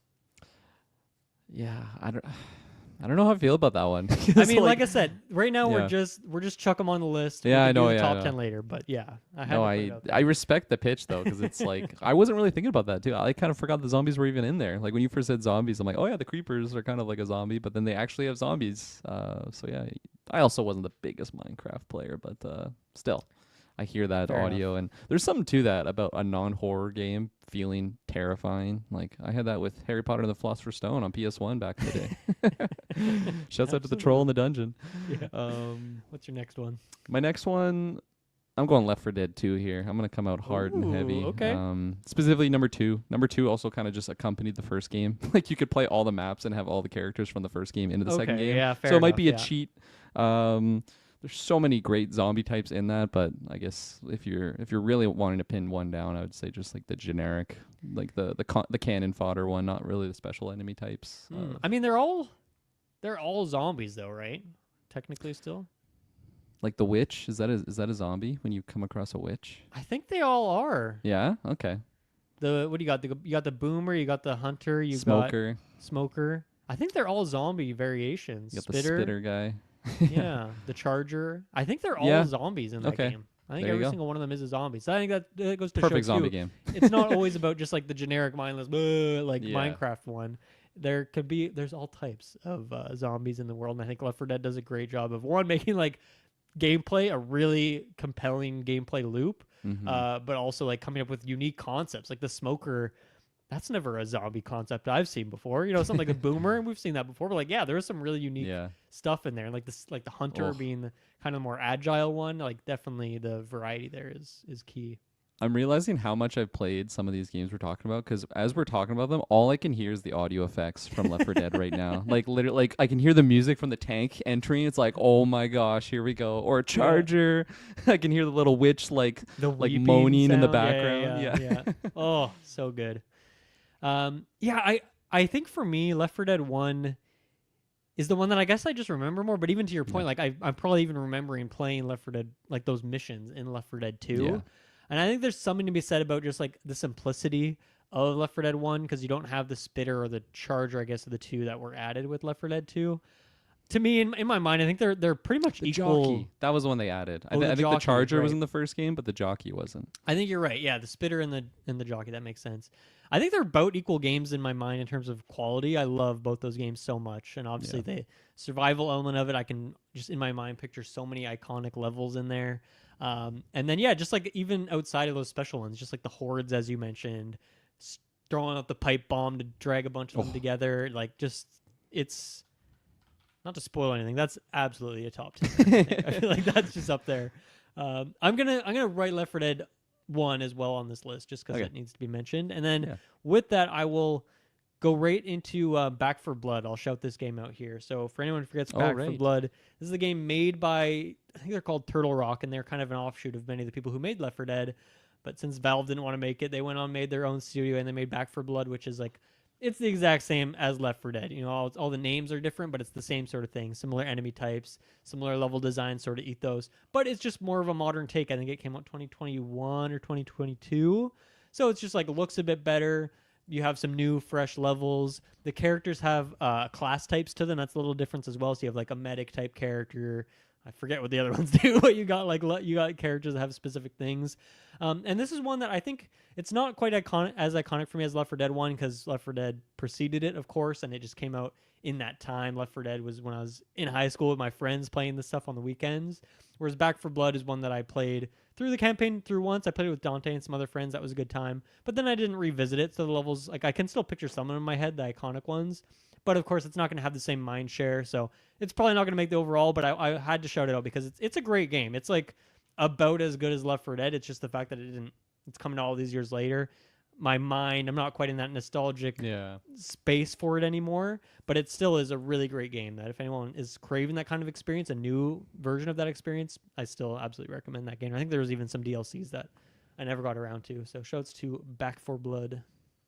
Nice. Okay. Another one I'll shout out is The Dead Rising. Okay. I think I've only played the second one. Interesting. You know what? I've only played the first one, I think. Okay, there we go. What is the setting of the second one? A mall again. Oh, it's a mall as well? Yeah. Oh, interesting. Okay. Well, there's Dead Rising 2 and then 3. Oh, there's a lot of these games? There's 4, I believe. And then they have a remake that came out last year of the first one. Okay. Or a remaster or something like that. Definitely didn't play the third one. Yeah, oh, yeah, Dead Rising 2. That's the one I played. Okay. I think I've only played the first one, and it's a game that I mostly watched my cousin play, I think, just back in high school or something. So I don't actually have much experience like holding the controller for it, but definitely an iconic one for me. But yeah, what do you love about Dead Rising 2?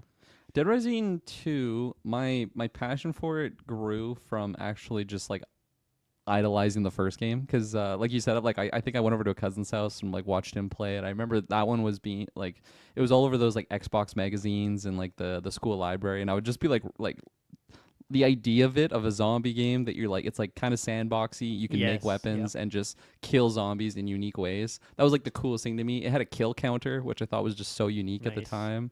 And then just like really crafting like your weapons together, like the cover of Dead Rising 2. He's got like a canoe, or I guess it's more of a kayak one where you're rotating the double paddles, but he's got chainsaws on both sides, and it's just like hell yeah, let's get some duct tape and chainsaws. Like that should be easy. Sounds very dangerous, but it's good for zombie killing. But those games, I think just the sandboxy element to it, and really like it's an intense, scary game. But like I remember just fighting like certain like clown zombies, and it just seems so over the top, like comedic in certain ways. You could wear like really goofy outfits. Put on like the big Lego head. I remember that one. Yeah, 100%. So I think it's really like that. I say arcade, not in the sense of like you're playing it at an arcade, but it's just you kind of just do what you want. With the time limit, it's a very arcadey experience. Yeah. Sure. Actually, I forgot about the time limit and big score counter. Did 2 still have the time limit on it? Yeah, it did. There was also a big emphasis on like you would get these they're basically like the cure. Like you get like a vaccine, but like it only like you have to get it when your symptoms are coming up. So it's kind of a time restraint on like getting one of those, not necessarily in the day, but like you have so many different side quests and stuff, but like you should be thinking about when you have your next like poker. I don't know why I can't think syringe. There we go. Like when you could be getting one of those, because if you're not on top of that and you're just wasting your time like in the mall killing stuff, like you are gonna lose because like that's kind of the main goal is not dying. But so that time constraint element I always hated. I mean it's kind of what reminds me of like when I was first playing like Pikmin. Like I just as a kid like that would just stress me out having like a. That's why I never wanted to play Majora's Mask. That always terrified me that you could just run out of time and lose the game. Like, what? As a kid, like, I don't want that. So didn't love the time constraint element, but in hindsight, it fits because it forces you to go certain areas as opposed to just... I think I just wanted like a sandbox mode maybe back in the day, but now I'm getting to my personal stuff. Judging the game as a whole, I think it's just such a fantastic... like game of I mean the setting's perfect. How many like zombie movies have we seen like attached to a mall? Like it just fits so well. It's very iconic. But the thing that I do remember the most is just like the over the topness with some of the villains that you interact with. Some of the characters, like they're just so goofy. It's like you're playing like Saints Row or something. Like just some of the cutscenes are just so weird and wild. But it's good. It's heartfelt. Like you have a daughter at the start of the game. Oh, okay. I never would have thought Dead Rising is a heartfelt experience, but It it's got starts that layers way. to it. It starts Yeah. that way for sure. Yeah, I think this to me is like the peak of like over the top, silly, dumb. The zombies are very slow and like have no brain whatsoever, and they're just slowly walking towards you, but just going through the mall, going to whatever store you find, and grabbing like the dumbest items you can find, and somehow that leads to like the crazy kill. The one that I always remember is going into the bathroom store, grabbing the shower head, stabbing it into a zombie's head, and then they just like shoot all their blood out of the shower head until they die. And it's like that's like the peak of stupid Dead Rising, stupid but great stuff that game does all the time. So good shout out there. I wrote Dead Rising 1 and 2 on the list just Nice. for the sake of that. Next up, I'm gonna throw in a little Xbox Live arcade game in here. A game I played a lot back in the day. It's called I Made a Game with Zombies in It. I'm guessing you haven't heard of this one.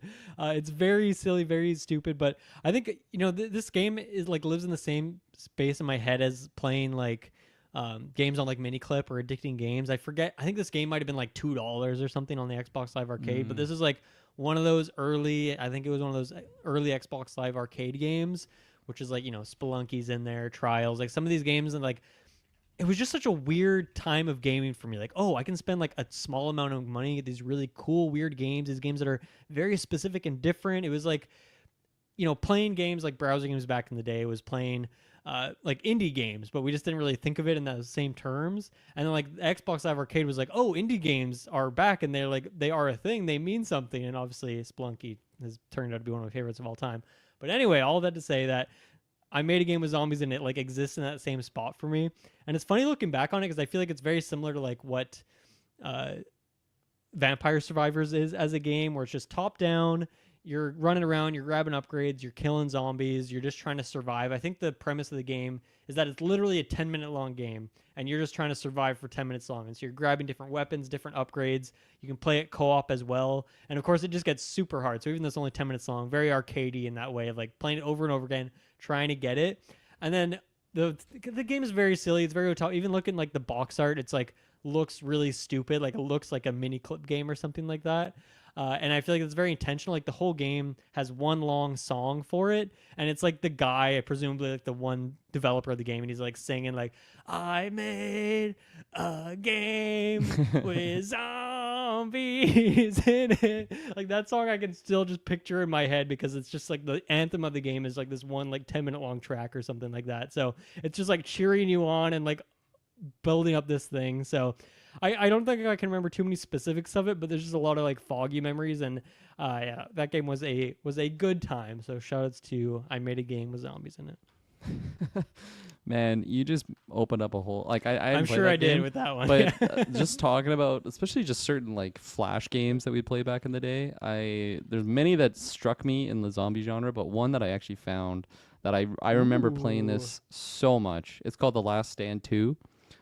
Specifically, it was on Armor Games, and there's like a website called Armor Games that has games on here, and I'm like, I don't know if this is just like a virus website or something, but shouts out to The Last Stand 2, because this was a really new game where I love the gameplay loop. It's funny, we're talking about Plants vs. Zombies. It's kind of a similar where like you have a couple guys lined up with like different weapons. Yeah, hey. But like there's an exploration aspect to it, because like once that section of the gameplay is over, and you survive, you get to like basically choose like where you want to go, or like go like maybe let's stay home and like heal our guys, or like reinforce our base, or maybe we should go to the shopping center because we're getting low on supplies, so then we'll go there. And sometimes you'll go there, it's like, oh, the night was quiet, like you got lucky, like, and you got some meds, so then you go back and you got replenished. But then you go there and it's like, oh no, an alarm went off. And then now it's like the exact same gameplay, but now you're in something like a shopping center that you don't really have it as fortified as you did. Game. It Dude, I know, so cool. And like like some of these flash games back in the day, I'm like, these could be game of the year. Like man, like we've some talked of these about are how so we need to do an episode where we really like do some research and find all the ones we're nostalgic for and break it down. I'm gonna write that down. Exactly. And then the other one that I was thinking had a similar type of gameplay element to it, but it was more so like you're like a big military convoy, and depending on which route you go, you'll interact with more zombies and Okay. I For can't remember what better it was rewards called. kind of thing. Yeah. Yeah, I can't remember what it was called, but it was so fantastic. Just shouts Sorry, out to that's a Flash separate Games game making than it. The Last It is a Stand separate 2. game. Okay, Sorry, yeah, okay. I'm thinking of two right now. But No, that's all The good. Last Stand 2, man, I played that so much. It was very hard, especially being younger. I probably didn't have like the best strategy mind that I do now. I'm not saying that I'm a god, but still, just better than I was. But I found it so fun, and I remember playing the first game as well, and I remember it was a big deal because like the main character, he's got like a beard versus the first game, so you just feel like you're like growing, and of course they have like different gameplay mechanics and stuff that they introduced in the second one. But yeah, shouts out to The Last Stand 2. Hell I yeah. completely forgot about it until now. And the main character, now when I'm thinking about it, he kind of reminds me of what's the chap from Days Gone? Is Deacon? Is that his name? Deacon, yeah. Yeah. Or Deke for short, as they call him. Deeks Don't killing forget. freaks. Deke's Killing Freaks. That's the one. Okay. I don't even know if I wanted to pitch that game. I just wanted to mention. I wrote it down, but you can go next as well. You can throw another one. Oh, okay. Appreciate that. Yeah, I don't want to get in that conversation yet. Let's go Dying Light. I'm gonna say specifically the first game, just because I haven't Okay. played the second one yet. That makes sense. I'm sure they've like improved a lot of systems into the second one, but that first game to me, that's got to be like my top 5 favorite zombie game I've ever played in my life. Ooh, okay, Yeah, okay. Yeah, I mean, maybe I'll look at a list once this is over, and that top 5 might be a little bit bigger in my mind than I'm thinking. But yeah, that is just such a phenomenal experience. Honestly, they really nailed like the parkour elements. Like the gameplay is fun, but it's also so scary. Like it's the type of game that I love playing, but also was terrified of it. It's like, oh, okay, I made it too far in the story. Now they're forcing me to do a night mission. Like, oh, I don't even want to do that. I just want to keep doing these little milk runs for little Yeah. granny getting a pack of smokes out in town. Like, it was so immersive. And I think because it was such a good first person game, it just added so much to that immersiveness feel where, I don't know, like it doesn't matter if I'm doing like a main mission or if I'm doing, like a milk run. Like things can go sideways really quickly in that game. And, it's also one that it makes it, well, like any situation. When you're playing online with friends, not only is it way easier, but it's so much less scary. Like doing night missions with friends where you just run around, everyone's got like katanas or something versus by yourself, and there's just zombies all around you and no one's looking out for you. Like, in Elder Scrolls or Fallout, when you go to lockpick something, the world just freezes for you. Not in that Right. game. So like you actually have to like make sure you're fine, and then you're picking the lock, you're close, and you just Very hear a zombie Outlast, getting really yeah. close to you, and you're like, oh my god, I gotta run. So Yeah. I fucking love Dying Light. That first game for me, it's phenomenal. It's pretty crazy. I haven't Hell played yeah. that second one yet, but maybe one day. Very nice. Okay, maybe I'll follow it up with. I'll put Dead Island 2 on the list next year. So I talked about this one last year. I'm not going to nominate Dead Island 1 because that's a game, it's fun to mess around with friends playing that game back in the day, but it was not great from what I remember. And that was when I was like just playing anything and liking anything. But Dead Island 2, to me, this is like, this is not an all-around great game, but it totally, completely succeeds at the absurd zombie slaying fantasy. Like that, one of the big marketing beats they had, I forget what maybe they called it like the flesh system or something like that, where like all of like the meat was like, physics like onto the bones. You could like rip off just like hunks of zombies, rip off their arm, rip off just like chunks of their belly and stuff like that. And like that sounds very grotesque and nasty, but it's like that's part of the fantasy of playing a zombie game in the first place, is just like it's really satisfying to kill zombies in general because you don't feel bad about it. These things are trying to kill you. They're mindless creatures. You just slay them, blast their heads off, do all this crazy stuff. And Dead Island, especially the second game, really goes deep into that. And I think that's highlighted so much by the fact that the game is like kind of all about melee combat. Eventually you get introduced to guns, but for the most part, you're getting all sorts of crazy melee weapons, which starts out as basic things like a hammer and a wrench, whatever. But then eventually you get like Wolverine claws that you can like electrify. So you're ripping zombies apart with like Wolverine claws. Just getting all sorts of crazy elements on all these different things, getting like huge claymores and other swords and things like that. And it's just super satisfying, like the physics system based around that. And that also adds a level of intensity because if you're using melee weapons primarily, it means you're having to be close to zombies primarily. And that's always an intense thing. And then like when your weapon's low on durability, you can just like huck it at them instead, which is always really fun. And all sorts of crazy environmental things. There's water on the ground that you can electrify to shock a bunch of zombies. knock them off buildings, do a big like huge jumping kick, flying kick, and knock them off a roof. Super satisfying. So yeah, I had such a great time playing that game. And I love the setting of it as well, like going through the LA Beverly Hills kind of thing, going through these mansions as you're smashing down these rich, like, I don't know, just smashing through the window of this house to go through and find the zombies. And of course, they're dressed up in all this funny outfits and all that sort of stuff. So yeah, really great game that just buys totally into the zombie killing fantasy. Nice. I never played Dead Island Riptide. I forget if that's a DLC or if it's like a spin-off game, but I never played that. It feels like a 0.5 game, like a Miles Morales I think it's situation. one of those. Yeah. Cool. Game I'll shout out here. Did you ever play the Killing Room franchise? No, I've not. Okay. Or Killing Killing Floor, Floor? maybe? Is that what it was? I think I maybe own the Killing Floor on Steam from a Steam sale, but definitely a Steam not played game. it. So Killing Floor. That's the one. I played the first one quite a bit in high school with some friends, and it's funny you're mentioning Back for Blood. Like, it has a class system very similar in that Nice. game, and like no like main story, but well, I guess Left 4 Dead kind of has it where you're just kind of doing like. Well, actually, those are a lot more narrative, so never mind. Killing Floor is just like you get in there, a couple objectives to do, and that's kind of the same thing that you're doing. Obviously, there's different levels to do, but I would find myself just kind of redoing the same one over and over and over again with friends. And I didn't put like hundreds of hours into it, but I would definitely say like 20 plus. It was just kind of an era when you had the lads all online together, and everyone's jumping into that. And really, really, really fun gameplay. I don't really remember too much iconicness from like the zombies, so I don't think I'm really gonna be fighting hard for this one on the top 10 list. Is it just zombies, or is it zombies and other creatures as well? You know what? It might be other stuff. Like it might be like depending on the level. That doesn't disqualify it. It just it's important context. No, it's true. I feel like maybe it's like dependent on the level. Like this level is more these types of creatures versus this one that's mostly just zombies. I did the one that was pretty much just all zombies, like a lot of like indoor settings that was just felt very claustrophobic. I mean, really just scratch that Left 4 Dead itch of like a different style of game into that one. But yeah, shouts out to Killing Floor. And Nice. I think they have a new one coming out, or if it's not out, it's out soon. Yeah, I think you're right. I think I've seen a Killing trailer Floor for that at some point. 3, I think. Yeah, March 2025. So coming out nice. this year. Nice. If it doesn't get delayed. Yeah, which it probably will. Okay, one of the things I wrote on my list is just zombies, which I guess I didn't finish my sentence, but that Great does game. remind me. Great concept. That does remind me though that like if someone just says, "Hey, want to play zombies?" You know what that means. Yeah. It means you're I playing know. Call of Duty. So I think that means something. I think that means something that this kind of offshoot mode for this series.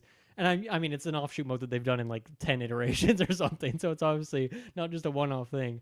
But I think that means something. And so it's a tricky one for this list, right? Where it's like, okay, if we're talking about the best game, are we just talking about the zombies part? Are we talking about the game as a whole? There's so many games that have zombies in it. Yeah. For me, the two that are worth mentioning are World at War, of course, the first one that did it. But then more importantly is Black Ops 1. That's just the one that I spent the most time with. We did one on the stream. I forget what Black Ops that was, but we did one of them. Played the new one that came out last year.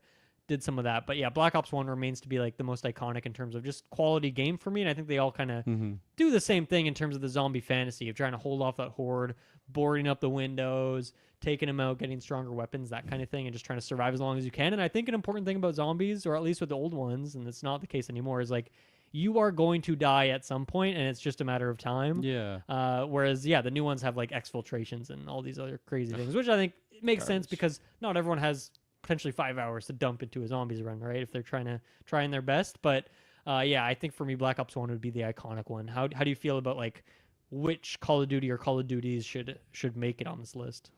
Yeah, I mean, funny enough, I had those exact same two that nice. you did. I think the first one I think of is World at War, just because For first sure. time going to a friend's house and playing that, like the first experience of like Nazi zombies, and along the way it just kind of dropped the Nazi to the name. It just became zombies. That's true. Yeah. but that's what it was. It was Nazi zombies back then, and it even said that like on the main menu. I don't think it says that anymore. Well, I guess they're different era in the new games, but anyways, Yeah. I would say the World at War. That's the one that I think of first. However, I think the best one is that first Black Ops game. It's the one I played the most. I felt like it was enough added to the original without making it feel overwhelming. Like if I just pick up a controller, it's kind of hard to say because I have history with it. So maybe this, take this with a grain of salt. But if I just pick up the controller, jump into World at War or Black Ops, I know what I'm doing. I can do it. But these new games, I'm like hopping on a bus. You can miss the bus now. There's so many like different mechanics in there that's just confusing. There's something very special about just the original map and the claustrophobia that it had to it. Yeah, exactly. How little you had to run around. Yeah, and I thought like from Black Ops 1, I thought that was crazy when like those maps felt so big, right? But whereas even the World at War DLC, when you get into like the more swampy map, I can't remember all the names. I really like the amusement park one. I don't even know what Black Ops that is, but that was a great map. I really enjoyed as well. I think that was the first Black Ops. It was funny. We had like maybe a DLC one or something. Yeah, we had like one friend that like actually bought the DLCs, and then you could like log on to his account and then just like download them and then have access to them. I'm sure it's a lot more lockdown. Yeah, nowadays. Account authentication. Yeah. But I would say Black Ops 1 is just the most iconic. Yeah. And all those audio effects too. Fetch me their shows. Oh yes, good call. The hellhounds. The dogs in there. Yeah. Good stuff. Good pitch. That was the one where I was like, I'm not ready to get into this yet because I thought we were gonna struggle picking a game because there's just so many options. But I still am curious what I meant when I just wrote zombies down on my list because I had Call of Duty as a separate entry, so it wasn't that. But okay. Anyway. Neat. Let's go. Yeah, I wrote Nazi zombies. That's what I wrote on mine. So very specific World at War, but I figured we would transition elsewhere. I got World War Z. Have you ever played this game? I have not. Man. Tell me what's good about it. It is. First of all, it's fantastic. It's definitely similar to Left 4 Dead. I think you can go first person or third person. I've only played third person. I got this on PC and it just lagged the shit out of my system. So later on, I ended up playing it on Xbox, and it is so fantastic. It's just probably similar how Back 4 Blood just feels like a modern shooter versus like the old Left 4 Dead. And Left 4 Dead's fantastic, but it definitely just feels dated compared to just, I don't know, the gun feel or even just like some of the aesthetics. Whereas this one, it just felt so much more cinematic to me. There's plenty of zombies. I mean, Left 4 Dead has plenty, but it just seems like a movie type, like cinematic. When you're, especially like, I love the lighting of that game, like the way that your flashlight works in some of the darker areas. It just feels like it is a modern game, and it's probably close to a decade old now. I'll have to double check, pull it up, but no, I played this a couple times with my pops, and it is fantastic. It's a really solid game. Pretty new. 2019. Pretty new. Yeah, pretty new. Within 6 years. I think it had like a DLC or maybe like a 0.5 game. I can't remember what it was called. Okay. But anyway, I think I've only played just the base game. But it had like, I can't even remember if you like have characters that you play or like character creation in it. I mostly just remember the gameplay. It was just really, really intense. Really mirrored like the intensity of like those final, like the final section in Left 4 Dead when you're just like waiting for like that airplane to come or something. Like just so many intense moments like that playing World War Z. So I wanted to shout that one out because and like I don't think there's like a specific zombie type I would really like designate as like my iconic. It's just like the big massive hordes of zombie. Just feels like an entity within itself. Yeah, I mean I think it's less about the individual zombie, more just the general vibe of it all. Okay. I'm getting down to it. I don't have many more. I have a bunch of like honorable mentions that I'm not really going to make a case for. I mean, Resident Evil, okay? This is a big coconut to crack. A lot of zombies in all of these games, I think. I feel like I don't know if I've played one that doesn't have like something that you would call a zombie in it. A lot of them maybe don't feel like as zombie-ish. They feel like they could be some other undead type thing. But I think the games that have the most like kind of generic, like that's a zombie, it would be Resident Evil 2 and 4. And I'm talking specifically the remakes here, as those are the only versions that I've played. But yeah, Resident Evil 2 kind of being the more city settings. So you're getting like construction worker zombies and police police officer zombies and that kind of thing. And then Resident Evil 4 is more like, okay, you're getting like people who live out in like the countryside, like the villager type with the pitchforks and that kind of zombie. So I don't know which one would be stronger in that way. I think I don't know if this one's actually going to make the top 10 weirdly enough, because I feel like Resident Evil has so much going for it.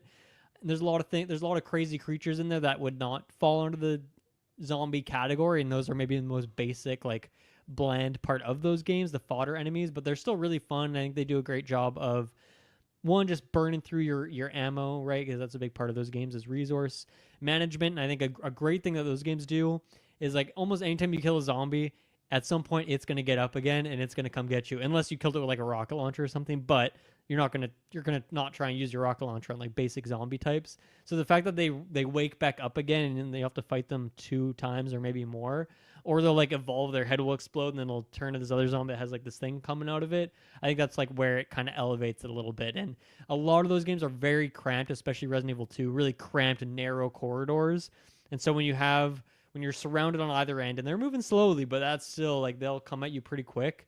The zombies can be really effective and really scary just because your movement's pretty slow in that game. You don't have a lot of great movement options, and the fact that you're so limited on ammo, I think it really succeeds with the zombie fantasy. Any other Resident Evils that you want to pitch on here? I don't think so. Just because like the ones like Resident Evil 7 would probably be like the most recent one I played. I don't think that's really a zombie game per se. Like maybe in the later stages, so you get like the when I think of Village, I'm not thinking of a lot of those creatures as zombies. I'm thinking more of the interesting other types of enemies. So I would say maybe like Resident Evil 5. Did you mention that one? I did not, but that's also a good one.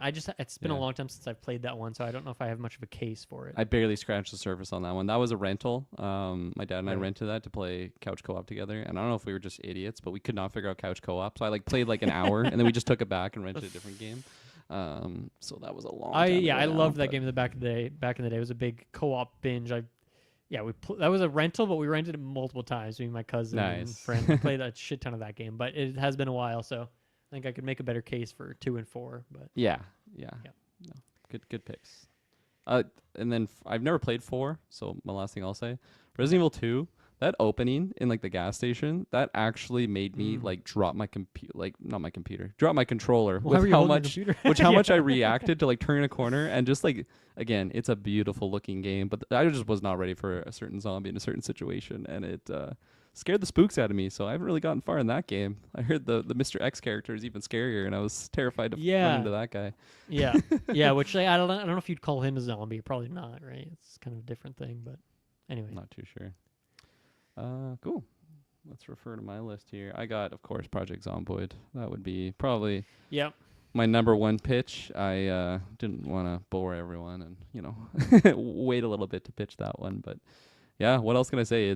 I pretty much only one zombie type, I think, in there. Like, they have sprinter zombies.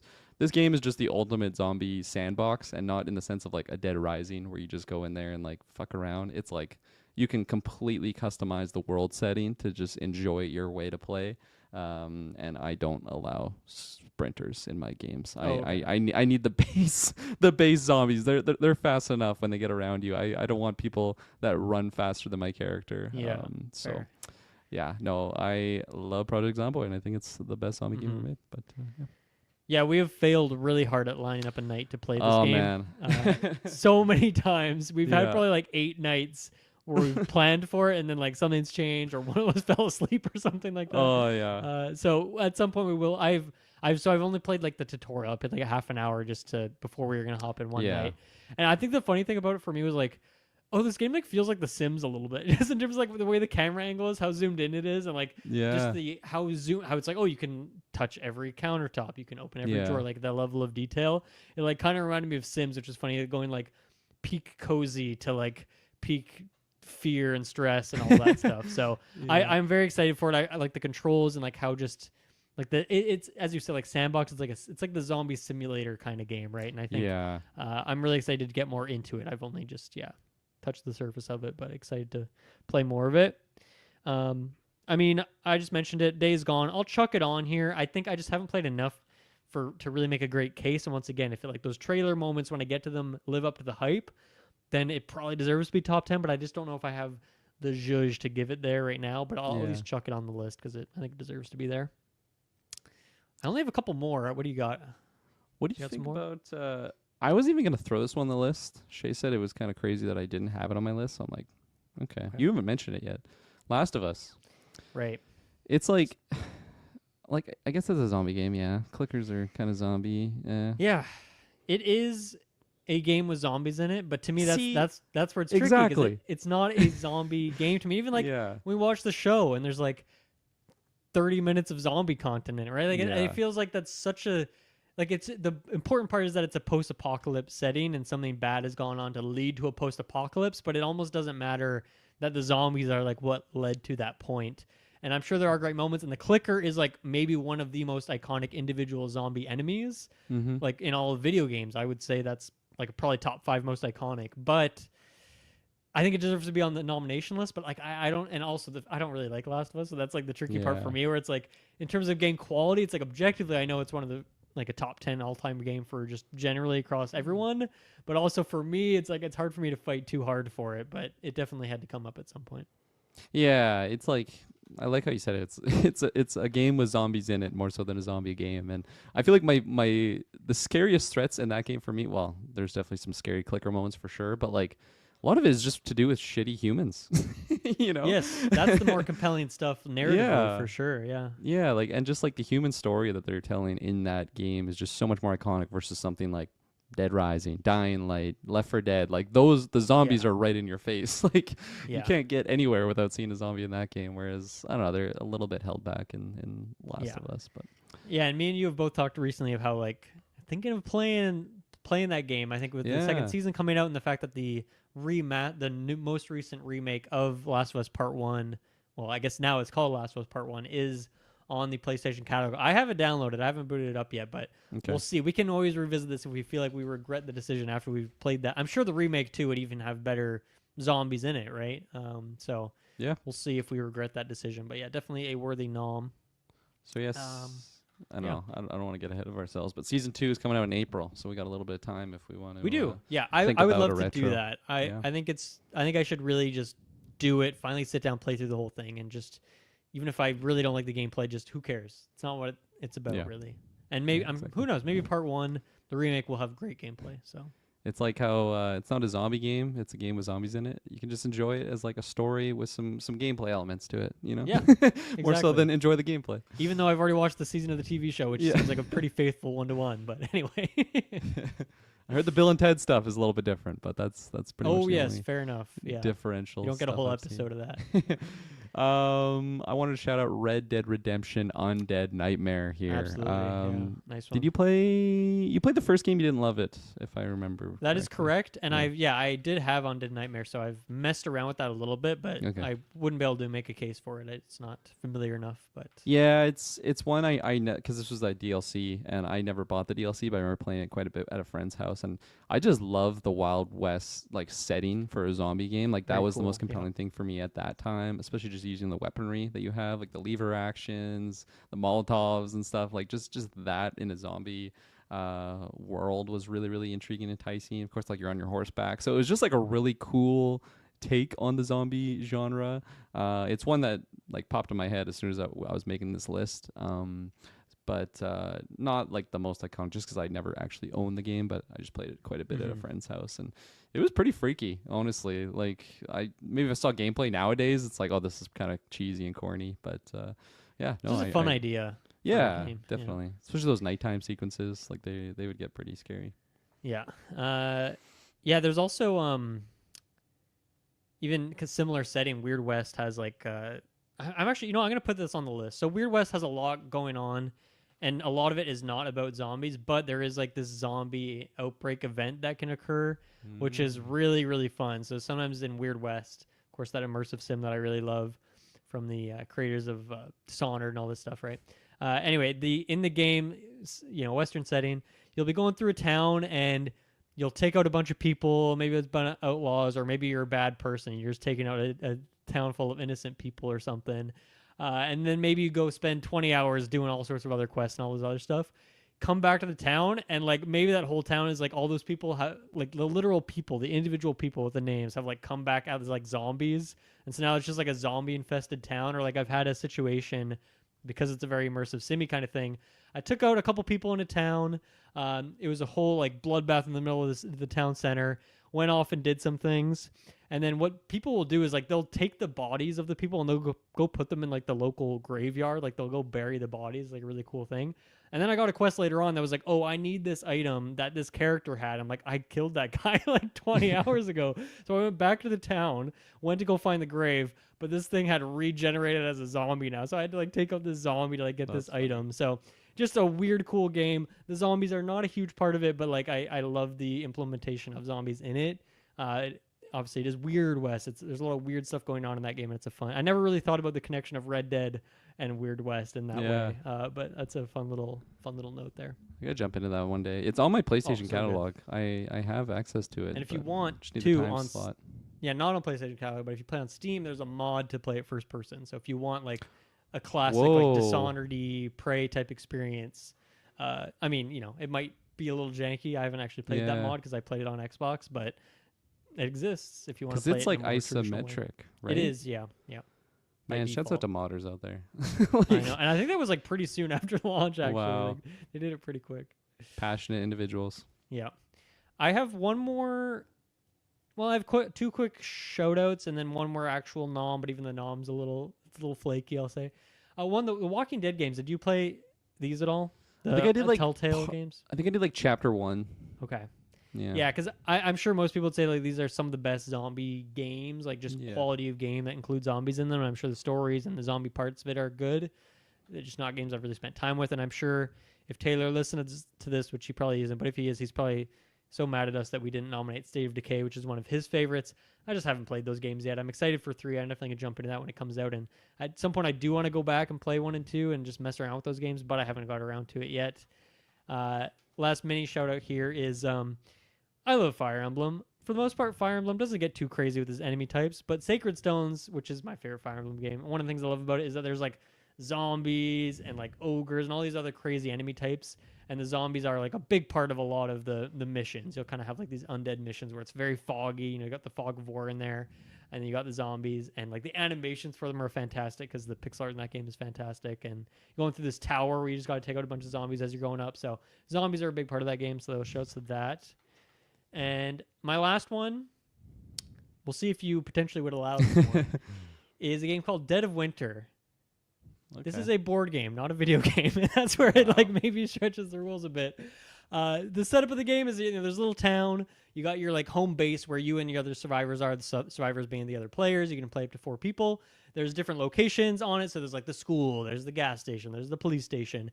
And so it's kind of like you're going around to these different locations. You're searching for tools, food, equipment, that kind of stuff. And then you're coming back to your home base and you're trying to maintain the home base. You're trying to make sure, keep the boards up so they don't bust in through the windows, making sure you're stocked up on food, making sure people aren't sick. But then the part that like puts it over the top is that on top of all that, you all have individual characters. You can kind of recruit multiple characters, but then everyone has like a hidden agenda goal. So it becomes like an Avalon Mafia thing where someone or multiple people could be evil and could be trying to go against the good of the people. And so sometimes that can be obvious depending on who you're playing with, what friends, how good they're at lying. So sometimes they can just like, you know what, I'm just going to screw over the base. I'm supposed to be the one staying there defending the zombies, but I'm just going to let it flood and like get all these people to die. Or they could be going around creating all this havoc, shooting other players with like guns and stuff. You can do all sorts of crazy stuff. It's a really, really fantastic board game, super duper well designed, tons of replayability because of just how many characters there are, how many objectives each character has, because you'll have different roles and stuff like that. So yeah, I love Dead of Winter. Super great game. Wow, I haven't heard of this. This is we should play it sometime. It's be fun. It's really good. Hell yeah. Good game to play if we go camping. Maybe this summer we can probably do that. We need to assemble a time to do some board games. Yeah, definitely. It's hard to achieve that, if you're not living in like a household during lockdown or something. That's when you have endless time to play games like that. Yeah, I'm actually just Googling if there's like a virtual... Oh, on Steam, Dead of Winter, Tabletop Simulator. Oh, there you go. Oh, man. In Tabletop Simulator, they have a Dead of Winter thing in there, so you can play it online if you want to. Oh, and it just has a Steam page? Do they just have like... first person mode. This looks like a different game. This is Okay. It sounds like a generic title, not in the sense of like it's not a good title. It's just Oh, it is. a I mean, game. so many of these are. If you think about Yeah. it, right? Dead Rising, Dead Island, Dead of Winter. A lot of them are pretty. That's true. Same sort of thing over and over again. Yeah. But anyway, that was my last. I had other things I wrote down, but like Zombie Army 4, I played it. It's a zombie game, but like, I don't really enjoy it that much. So that was all mine. You mentioned Fire Emblem. I remember Awakening having some sort of zombie. Oh no, they were risen, so they were like skeleton people. Okay, I think not zombies. Gotcha. Loop Hero had some zombies, I think, in there as an enemy type. Shouts out to Loop Hero. Okay, yeah. Shouts Loop Not Hero. Love that game. not really putting it on the list here, but just stretching in the back Nether Realms because I feel like we have a good sized list, but in my mind, I feel like I've played infinite games that have zombies in it. Honestly, Right? It's just such a popular enemy type across all medias or whatever. Yeah. So go all the way back to like House of the Dead, like the arcade game, and all this kind of stuff too. Yeah. Yeah, even like it's not Castlevania, Ghouls and Goblins. Was that what it's called, or Crips and Ghouls or something like that? It's like a platformer. Ghouls and Ghosts, maybe. Yeah, that one. There's probably some zombies in there, but Probably. I'm not fighting for it. I think our list is looking pretty healthy. I think we have like 20 Beautiful. or something on here. Perfect. Let's take another ad break, though. We will be right back to whittle this down to a top 10 and then rank that bad boy. We will be right back. Okay, we are back. Here is our current list as it stands. We have, and if you want to get on this doc, let me know. It is Plants vs. Zombies, Minecraft, Left 4 Dead 2, Left 4 Dead, Back 4 Blood, Dead Rising 2, and Dead Rising. I Made a Game with Zombies in It, Last Stand 2, Dying Light, Dead Island 2.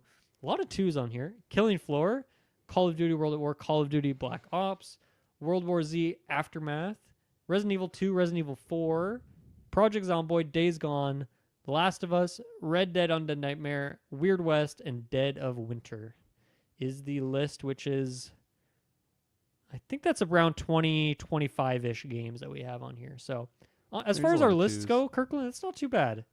No. We often get way higher than that. So that's like not I was bad. saying, like I thought I just had like 1,000 zombie games in my head. So I thought Yeah, this like I list said, I was had a gonna bunch be, more written down, but like Yeah. the things that we can fight for are here. Mm-hmm. Okay, so I like these it. are all It's funny how bold. there is a lot of 2s though. It's like they came out the first one and then the second one they really nailed it. You know, they Yeah, really yeah. All right, so once again, we can start with cuts, or we can start by moving things up into a locked territory. I think we got a few easy locks, so maybe we can just pop those up right away. Honestly, PvZ for me, that's like top 10. It Yeah, has to me be too. Plants vs Zombies. Yeah, okay. It is. And I'll also, I think Left 4 Dead 2 is that the safer one of the two, because that's your favorite. And I'm pretty neutral, so I yeah. think that makes sense to put that one up there. Yeah, I would put that one in. I mean, Zomboid's going up here for sure. I was gonna say that's like my life or death one. I will trade any game with you to make that one on there. You don't need to. I'll just give it to you. Technically, I've played it. Ooh, I thought there would be more easy softballs, but I don't know. Let's see. Call of Duty, like there's got to be a Yes. Call of Duty zombie game in there, right? And I if think I were so. to pick, it would be Black Ops. I would agree with that. Okay, so maybe that wasn't so hard. Let's do that. And then let's see. I was just looking at one that I feel like I don't know if me or you have as much experience with Dead Rising, but I do feel like one of the Dead Risings deserves to be on here. Yeah. And I do have enough fond memories of this series. And I also, GDQ, the speedrunning event, was on this last week, and they did a speedrun of the Dead Rising remake, which was hilarious because just flying around on a skateboard the whole time, just smashing zombies, which is hilarious, but kind of reminded me of it too. So Yeah. Yeah, I would go 1, but if 2 sounds very similar to 1, so it's hard for me to Yeah. also differentiate between them. Yeah, I mean, I've never played the first one. I imagine the second one implemented maybe just some more crafting capabilities, so it might be like just Right, objectively a better game. It's Okay. tough for me to say that because I haven't played the first one. The first one also just set it on a path, and I feel like, although I didn't love the gameplay of like it was fun to play, but I just remember it feeling a little bit clunkier than I would have preferred, especially with games that I play nowadays. However, I think it was just such a pillar in the zombie era. Like there was never a game like that before it. I don't think there probably is, some weird Sega game or something. Probably Yeah. not. But just some like real niche one. but I just feel like the crafting element, like the freedom to kind of do whatever. Yeah. Like there's so many other games that have that element to it, right? Like I'm sure Dead Island has like a lot of crafting elements that were probably inspired. Yeah, especially by. the sequel. I can't remember much in the first game, but yeah, the Yeah. second one has a lot of crafting to it. Yeah, I think that's a great case. I guess for some easy cuts, It's like I 5 think already, eh? Holy that moly, is. 5. Yeah, I don't think we're gonna have the other Call of Duty, so we can bump that one down. Yeah. I think we can bump Left 4 Dead and Back 4 Blood out of here since we have Left 4 Dead 2. Yeah. Dead Rising, I think we're fine with just the one rep on there. I'll also sacrifice my boy. I made a game with zombies in it. I love the game, very soft spot in my heart, but I'm not going to call it a top 10 You zombie take Last game Stand 2 off there. Okay. We could take the Flash game off. Okay. Whoa. So yeah, as you said, we have 5 locked in already. No order, of course, but that's PVZ, Left 4 Dead 2, Zomboid, Black Ops, and Dead Rising 2, which is looking pretty healthy top 5. Yeah. Oh. For another one to axe, I would say take Killing Floor off, just Okay. because I'm not 100% sure it's only zombies. So maybe Yeah. that Fair. and I haven't played that in a long time. Yeah. I'll do the similar there with Days Gone, just because I don't have the experience with it yet. Once again, it could live up to the hype. Yeah. Could end up being a top 10er, but I can't base that off a trailer. I got to base that off my actual gameplay of it, and only a few hours in. So there you go. I would love to get rid of Last of Us here. Interesting. Okay. Big reason being is like if I look up like best zombie game or something, that's like top 1, 2, 3 on a lot of lists, a lot of people's lists, and I'm like, that's a game with zombies in it. Like, come on, like you're putting that above Left 4 Dead or Dead Rising, like these like Project Zomboid even. Like I get it's a little bit of an early access game, but still, like I don't know. That's tough for me to put that so high up. I am okay to hold on to it maybe if you're on the fence, but I think I just want to see how this squares out, and and it's weird for me to say that as someone who's kind of a hater of this game, to be honest. Yeah. I mean, I think the fact that I really like the first season of the show is, I know I like the story. It's just more of the gameplay stuff, but yeah, I think I just don't actually know, looking at this list, like how many more true big contenders there are. So, well, you mentioned that Dying Light was a top 5 for you, Locke. So I'm very happy. I think we have enough spots to easily jump that one in there. Makes me happy. I'm not saying it's going to make a top 5 overall, but I'll just at least the top 10. I will say, I feel like a Resident Evil could make its way on there. It's gotta, I think. Yeah. Which one are you? What one would have the most zombie element to it, I guess, to phrase it that way?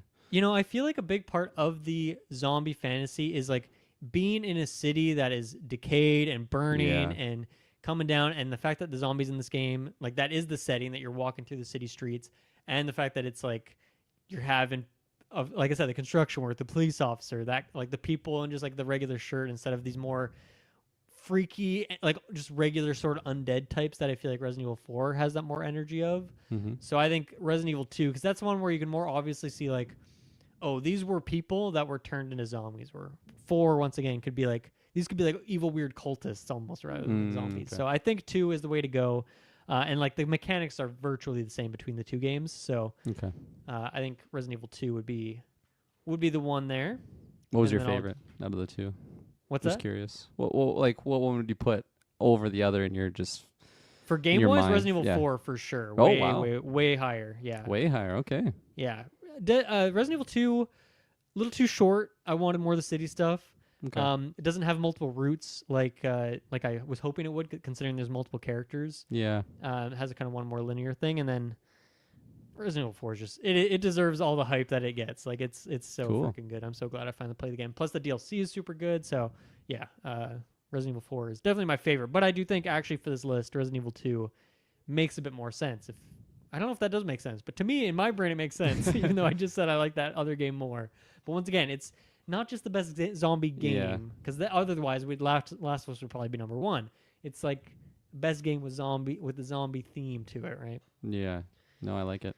So that gives us a total of 3 more spots, and we have 7 more games to weed through. I think I'm okay to drop Weird West just because it's kind of a minor part of the game, even if it is a cool immersive simi element to it. Okay. My question for you would be, what's World War Z? Like, are you thinking that's a top 10er right now? I think I'm not ready to get rid of it yet. Just with like, I would put that well above Red Dead Undead Nightmare. Just for like it being like that's a DLC. That's a zombie DLC, so it makes sense that is a zombie game. But like World War Z Aftermath, like that is a zombie slaughter fest. Like it's like Warhammer 40K Space Marine, but just zombies. Yeah. I don't know if you've seen gameplay of that, but like that's what it's like. So for sure. Yeah. I don't want to say goodbye yet. Similar type of gameplay to like the Left 4 Deads or the Back 4 Bloods, but I think it's still uniquely its own in that genre. Let's chop Last of Us. I'm ready to do it now. You ready to? Yeah. I'd rather have more unique, fun things, and I think we both made a good case against like the zombie element of it is maybe not why you're playing Last of Us, right? This might be controversial. I haven't played this game, but I feel like Dead Island 2 could definitely be on that top 10 It's list. currently my highest of the 5 that we have left. I would support you on that, even though I haven't played it. Just let's do it. Hearing your review of it from whenever you did that episode with me. But, last January. I don't think it's a review. It's just the games we've been playing. Yes. Section. But exactly. It was good. All right, so we have 2 more spots then. Okay. I Dead think of Winter still just silently. Dead of Winter. Dead of Winter. I think Minecraft can come off. Okay. I do think that zombie is a very iconic part of it, but I honestly could make a case for it in top 10. But I think I'm okay to drop it if you're feeling the same way, because it sounded like you were kind of feeling that way earlier. I started pretty cold on it, but I will say, as the list was filling up, I was warming up. It's back. It's back. It was on contention. simmer. It was on simmer. What about Red Dead? Because you said World War Z is higher than. Does that mean Undead maybe drops out? I like how you're just not talking about Dead of Winter right now. You're just going the process of elimination here. You're like, look what's left. How do you feel about Dead of Winter, considering it is a board game, not a video game? Like I said, it's in Tabletop Simulator, so if you want to get really chintzy about the rules, it technically exists. But I would like it in the top 10, but I'm not offended if it's not eligible. You know. I mean, looking at this list, the way that you described it and like the elements involved, and then from what I've seen on I call it gameplay, but just the tabletop in use, like some still images that I've seen of that. It's surprising, especially that it's like the whole theme is zombie survival. Like it's not just a game, a tabletop that has some zombies in there. I like that idea a lot. And it would make it unique, right? It would make it's got the resource management and like the survival elements of it's such a big part of zombie food games. And ammo, and like what I love about Dead Winter 2, you gotta like clean up your trash, because if you have too much trash, then like your people will get sick and stuff, and like that's the kind of like Zomboid level like simulator. That's the worst way to die in Zomboid is by sickness. You just slowly die. You don't know what's going on. There you go. So I feel like it really succeeds at like how can we make like a zombie sim board game of 5, but then like also make it like a bluffing game? Like it's checking a lot of boxes. I'd make the trade of Dead of Winter and World War Z Aftermath gets locked. So lock World War Z and Dead of Winter at the same time. I like it. I like Dead of Winter as a pick. Honestly, it's even in Tabletop Simulator, so it is a video game. If you want it, even though you didn't title this episode "Best Video Game Rankings for Zombie Games," I think it'll probably just be called Best Zombie Games of All Time. So I did not say not board games. No, so it's true. Okay, so with doing that means that Minecraft and Undead Nightmare bite the bullet. I think that's fair. I think it is fair. Minecraft, like the fact that it was like pretty much 11th is like pretty impressive, considering that it's got like only one touchstone to being a zombie thing. So I'm pretty happy with that as like the top 10. You looking at that and liking it? Yeah. Okay. I love it.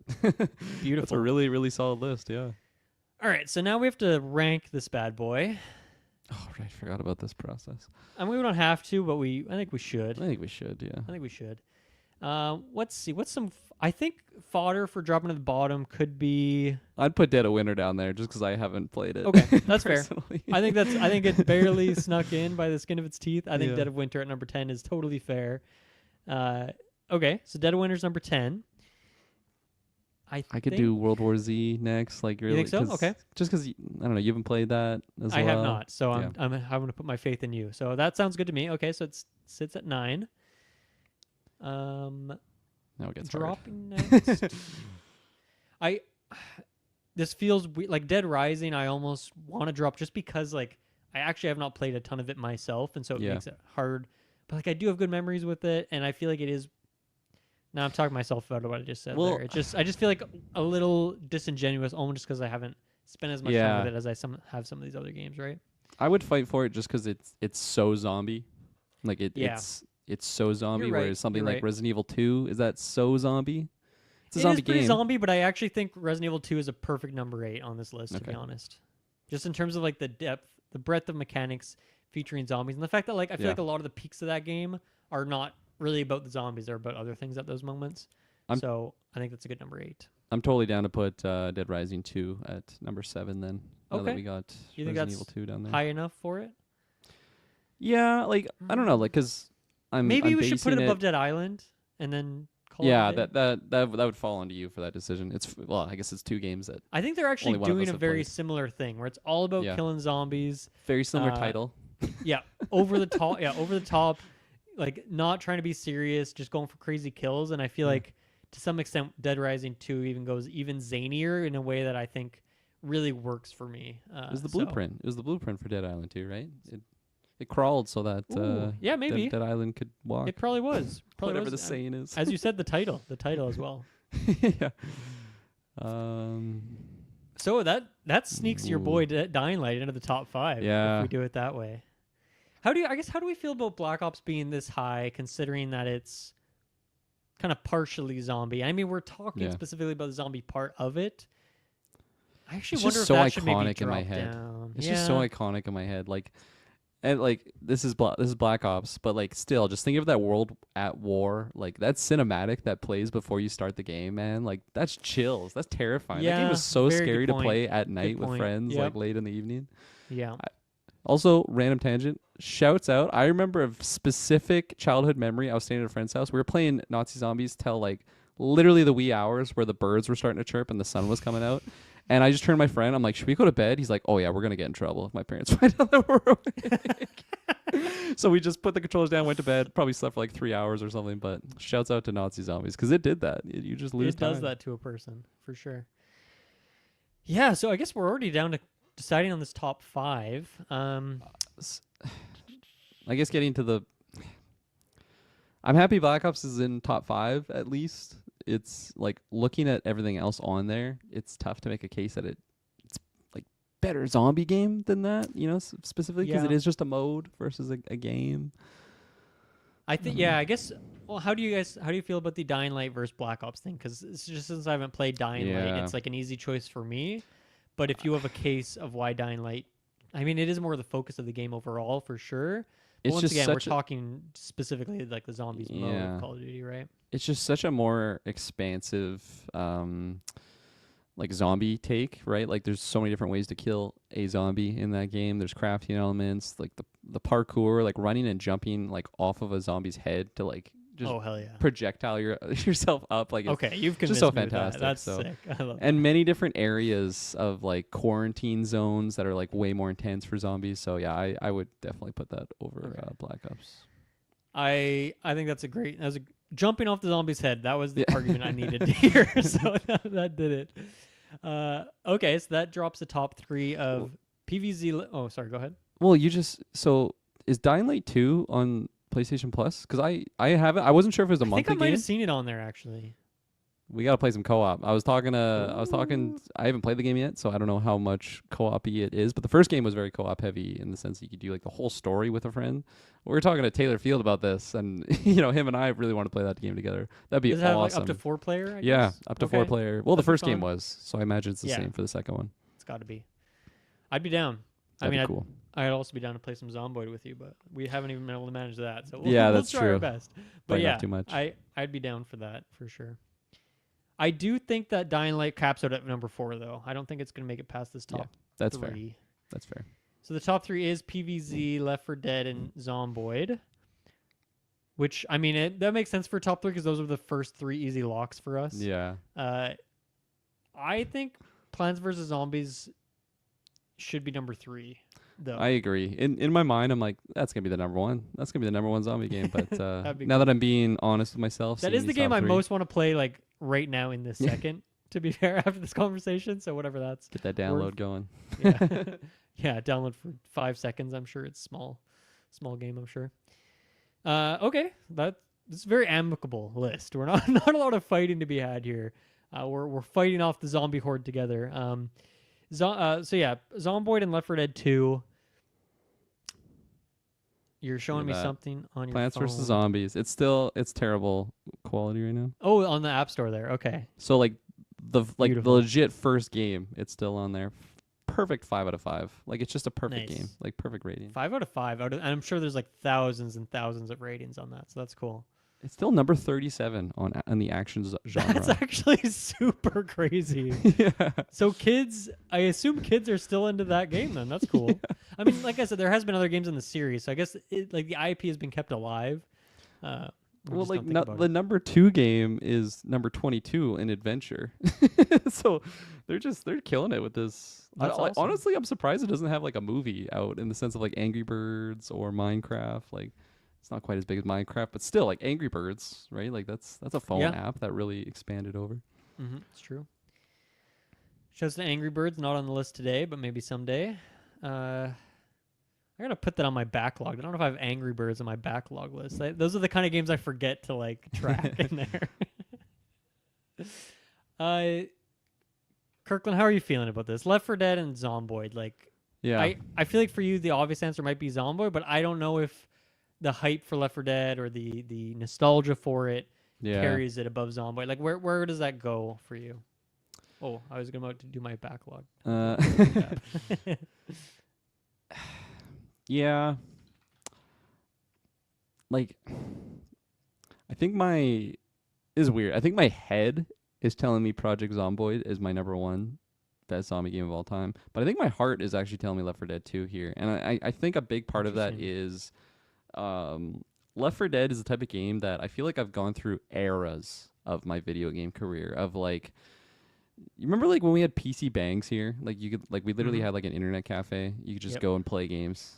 Why is that not a still thing? Well, I guess now for sanitary reasons. COVID probably would have killed that pretty hard. But anyways. I'm sure it exists in some places. Well, like not Japan, in Korea, like they're huge. But, you know, like we used to have them, but no longer. Anyways. First time I ever played Left 4 Dead was at a PC bang with my father. Cool. We Okay. played that game together, and it just, like, I must have been like 12 or something maybe, like around the era. So like really young, just loving the idea of it. And then we got on Xbox 360, played the shit out of it again with my father, with my friends online. Like it just had so much. It had like a versus mode where like, you know, you could like people would be progressing through a level, but then some people would be playing as the special zombies. I don't know if you ever played that mode, but super, super fun. Oh, you mean just like playing as the zombies? Yeah. Yeah. Super, super fun. Just a different take on it. That's actually a great point for that above almost any game on this list. How many of these games can you actually also play as the zombies? And it's mechanically interesting. Literally 0, I think. I don't think any of these other games on our list have that, or even in the nominations. I don't know. I didn't even think about that until now. And that's something that Back 4 Blood I don't think that had. I think that was only against CPUs, if I'm correct. I mean, we're kind of just making a case for it here now, but I'll just keep telling my life story here. So yeah, that was like the first era playing Left 4 Dead 1, and then Left 4 Dead 2 came out, and got that on Xbox 360, playing it again, Xbox Live with my friends. But like, I swear within the last year, like my dad and I have played Left 4 Dead 2 again, like couch co-op on his Xbox 360, like that same copy that we got way back in the day at EV Games. And like it's just still so fantastic. I've had it now on PC as well. I played it a lot on Steam with friends, and like just it's been across so many different consoles. It's been so many different eras, and like you already stated, like which games can you actually play as a zombie? Like that's a perfect zombie game. You can do both aspects to it. It's rare. So yeah, I would say Left 4 Dead 2 is probably the pinnacle for all those memories, all the hours. I played hundreds of hours, I think, now of Project Zomboid, but I still think Left 4 Dead 2 has it by like 100 times, honestly, like the gameplay rate. So that's my closing argument on how. No, coming into this, I was prepared to I was prepared to like give you Zomboid as the number one, just because like the way you've talked Okay, let's about do it. No, I'm kidding. No, not anymore. Not after that argument. Not after that heartfelt argument of PC Bang and playing with your dad. But like, I was prepared to give it to you because like the way you've talked about that game, you've talked it up so well, and like that sounds like the exact kind of experience. One I'm into just like as a game in terms of the mechanics, but the fact that it also is the zombie element of it and just bringing that fantasy, that sandbox, that simulation to life seems super great. And I'm obviously I've played a little bit of it now, so I can kind of see how it works and like, oh yeah, this game's got it going on. So yeah, I was prepared to drop that too, but I think we found some good arguments here for Left 4 Dead at the end that like that deserves to be number one in any list. That, as you mentioned, I looked at some of those articles too, best zombie games of all time. Any ones that had like Left 4 Dead like number 5 or 6, like you're crazy. You're crazy. And I have not played every zombie game ever, but I think I've played all the ones that they had ranked higher. And it's like no chance is Left 4 Dead not like an immediate like top contender for this. So I think that is definitely worthy. And I think to your point, like they don't even need a 3 because they just nailed it with 2 and like it's infinitely replayable.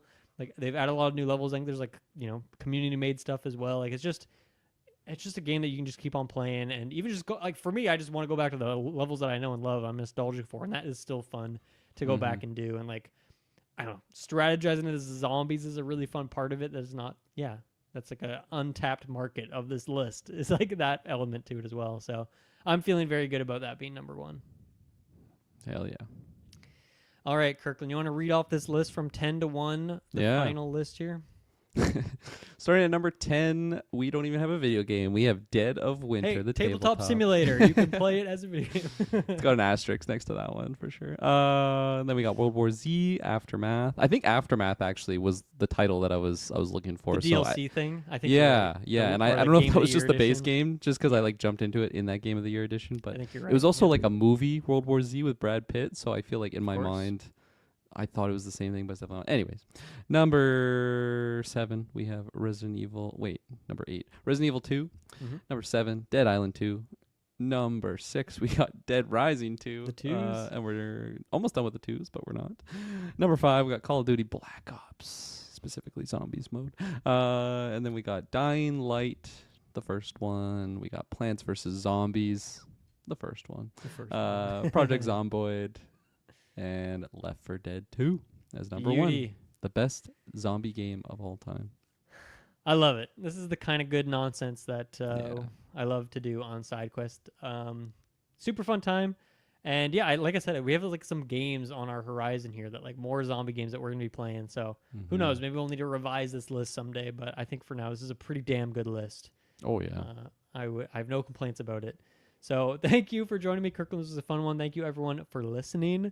Let us know what other kind of crazy, weird rankings you want to see from us here on Sidequest. Let us know what your favorite zombie games are. And, we will see you next time. Have a good one. Bye-bye.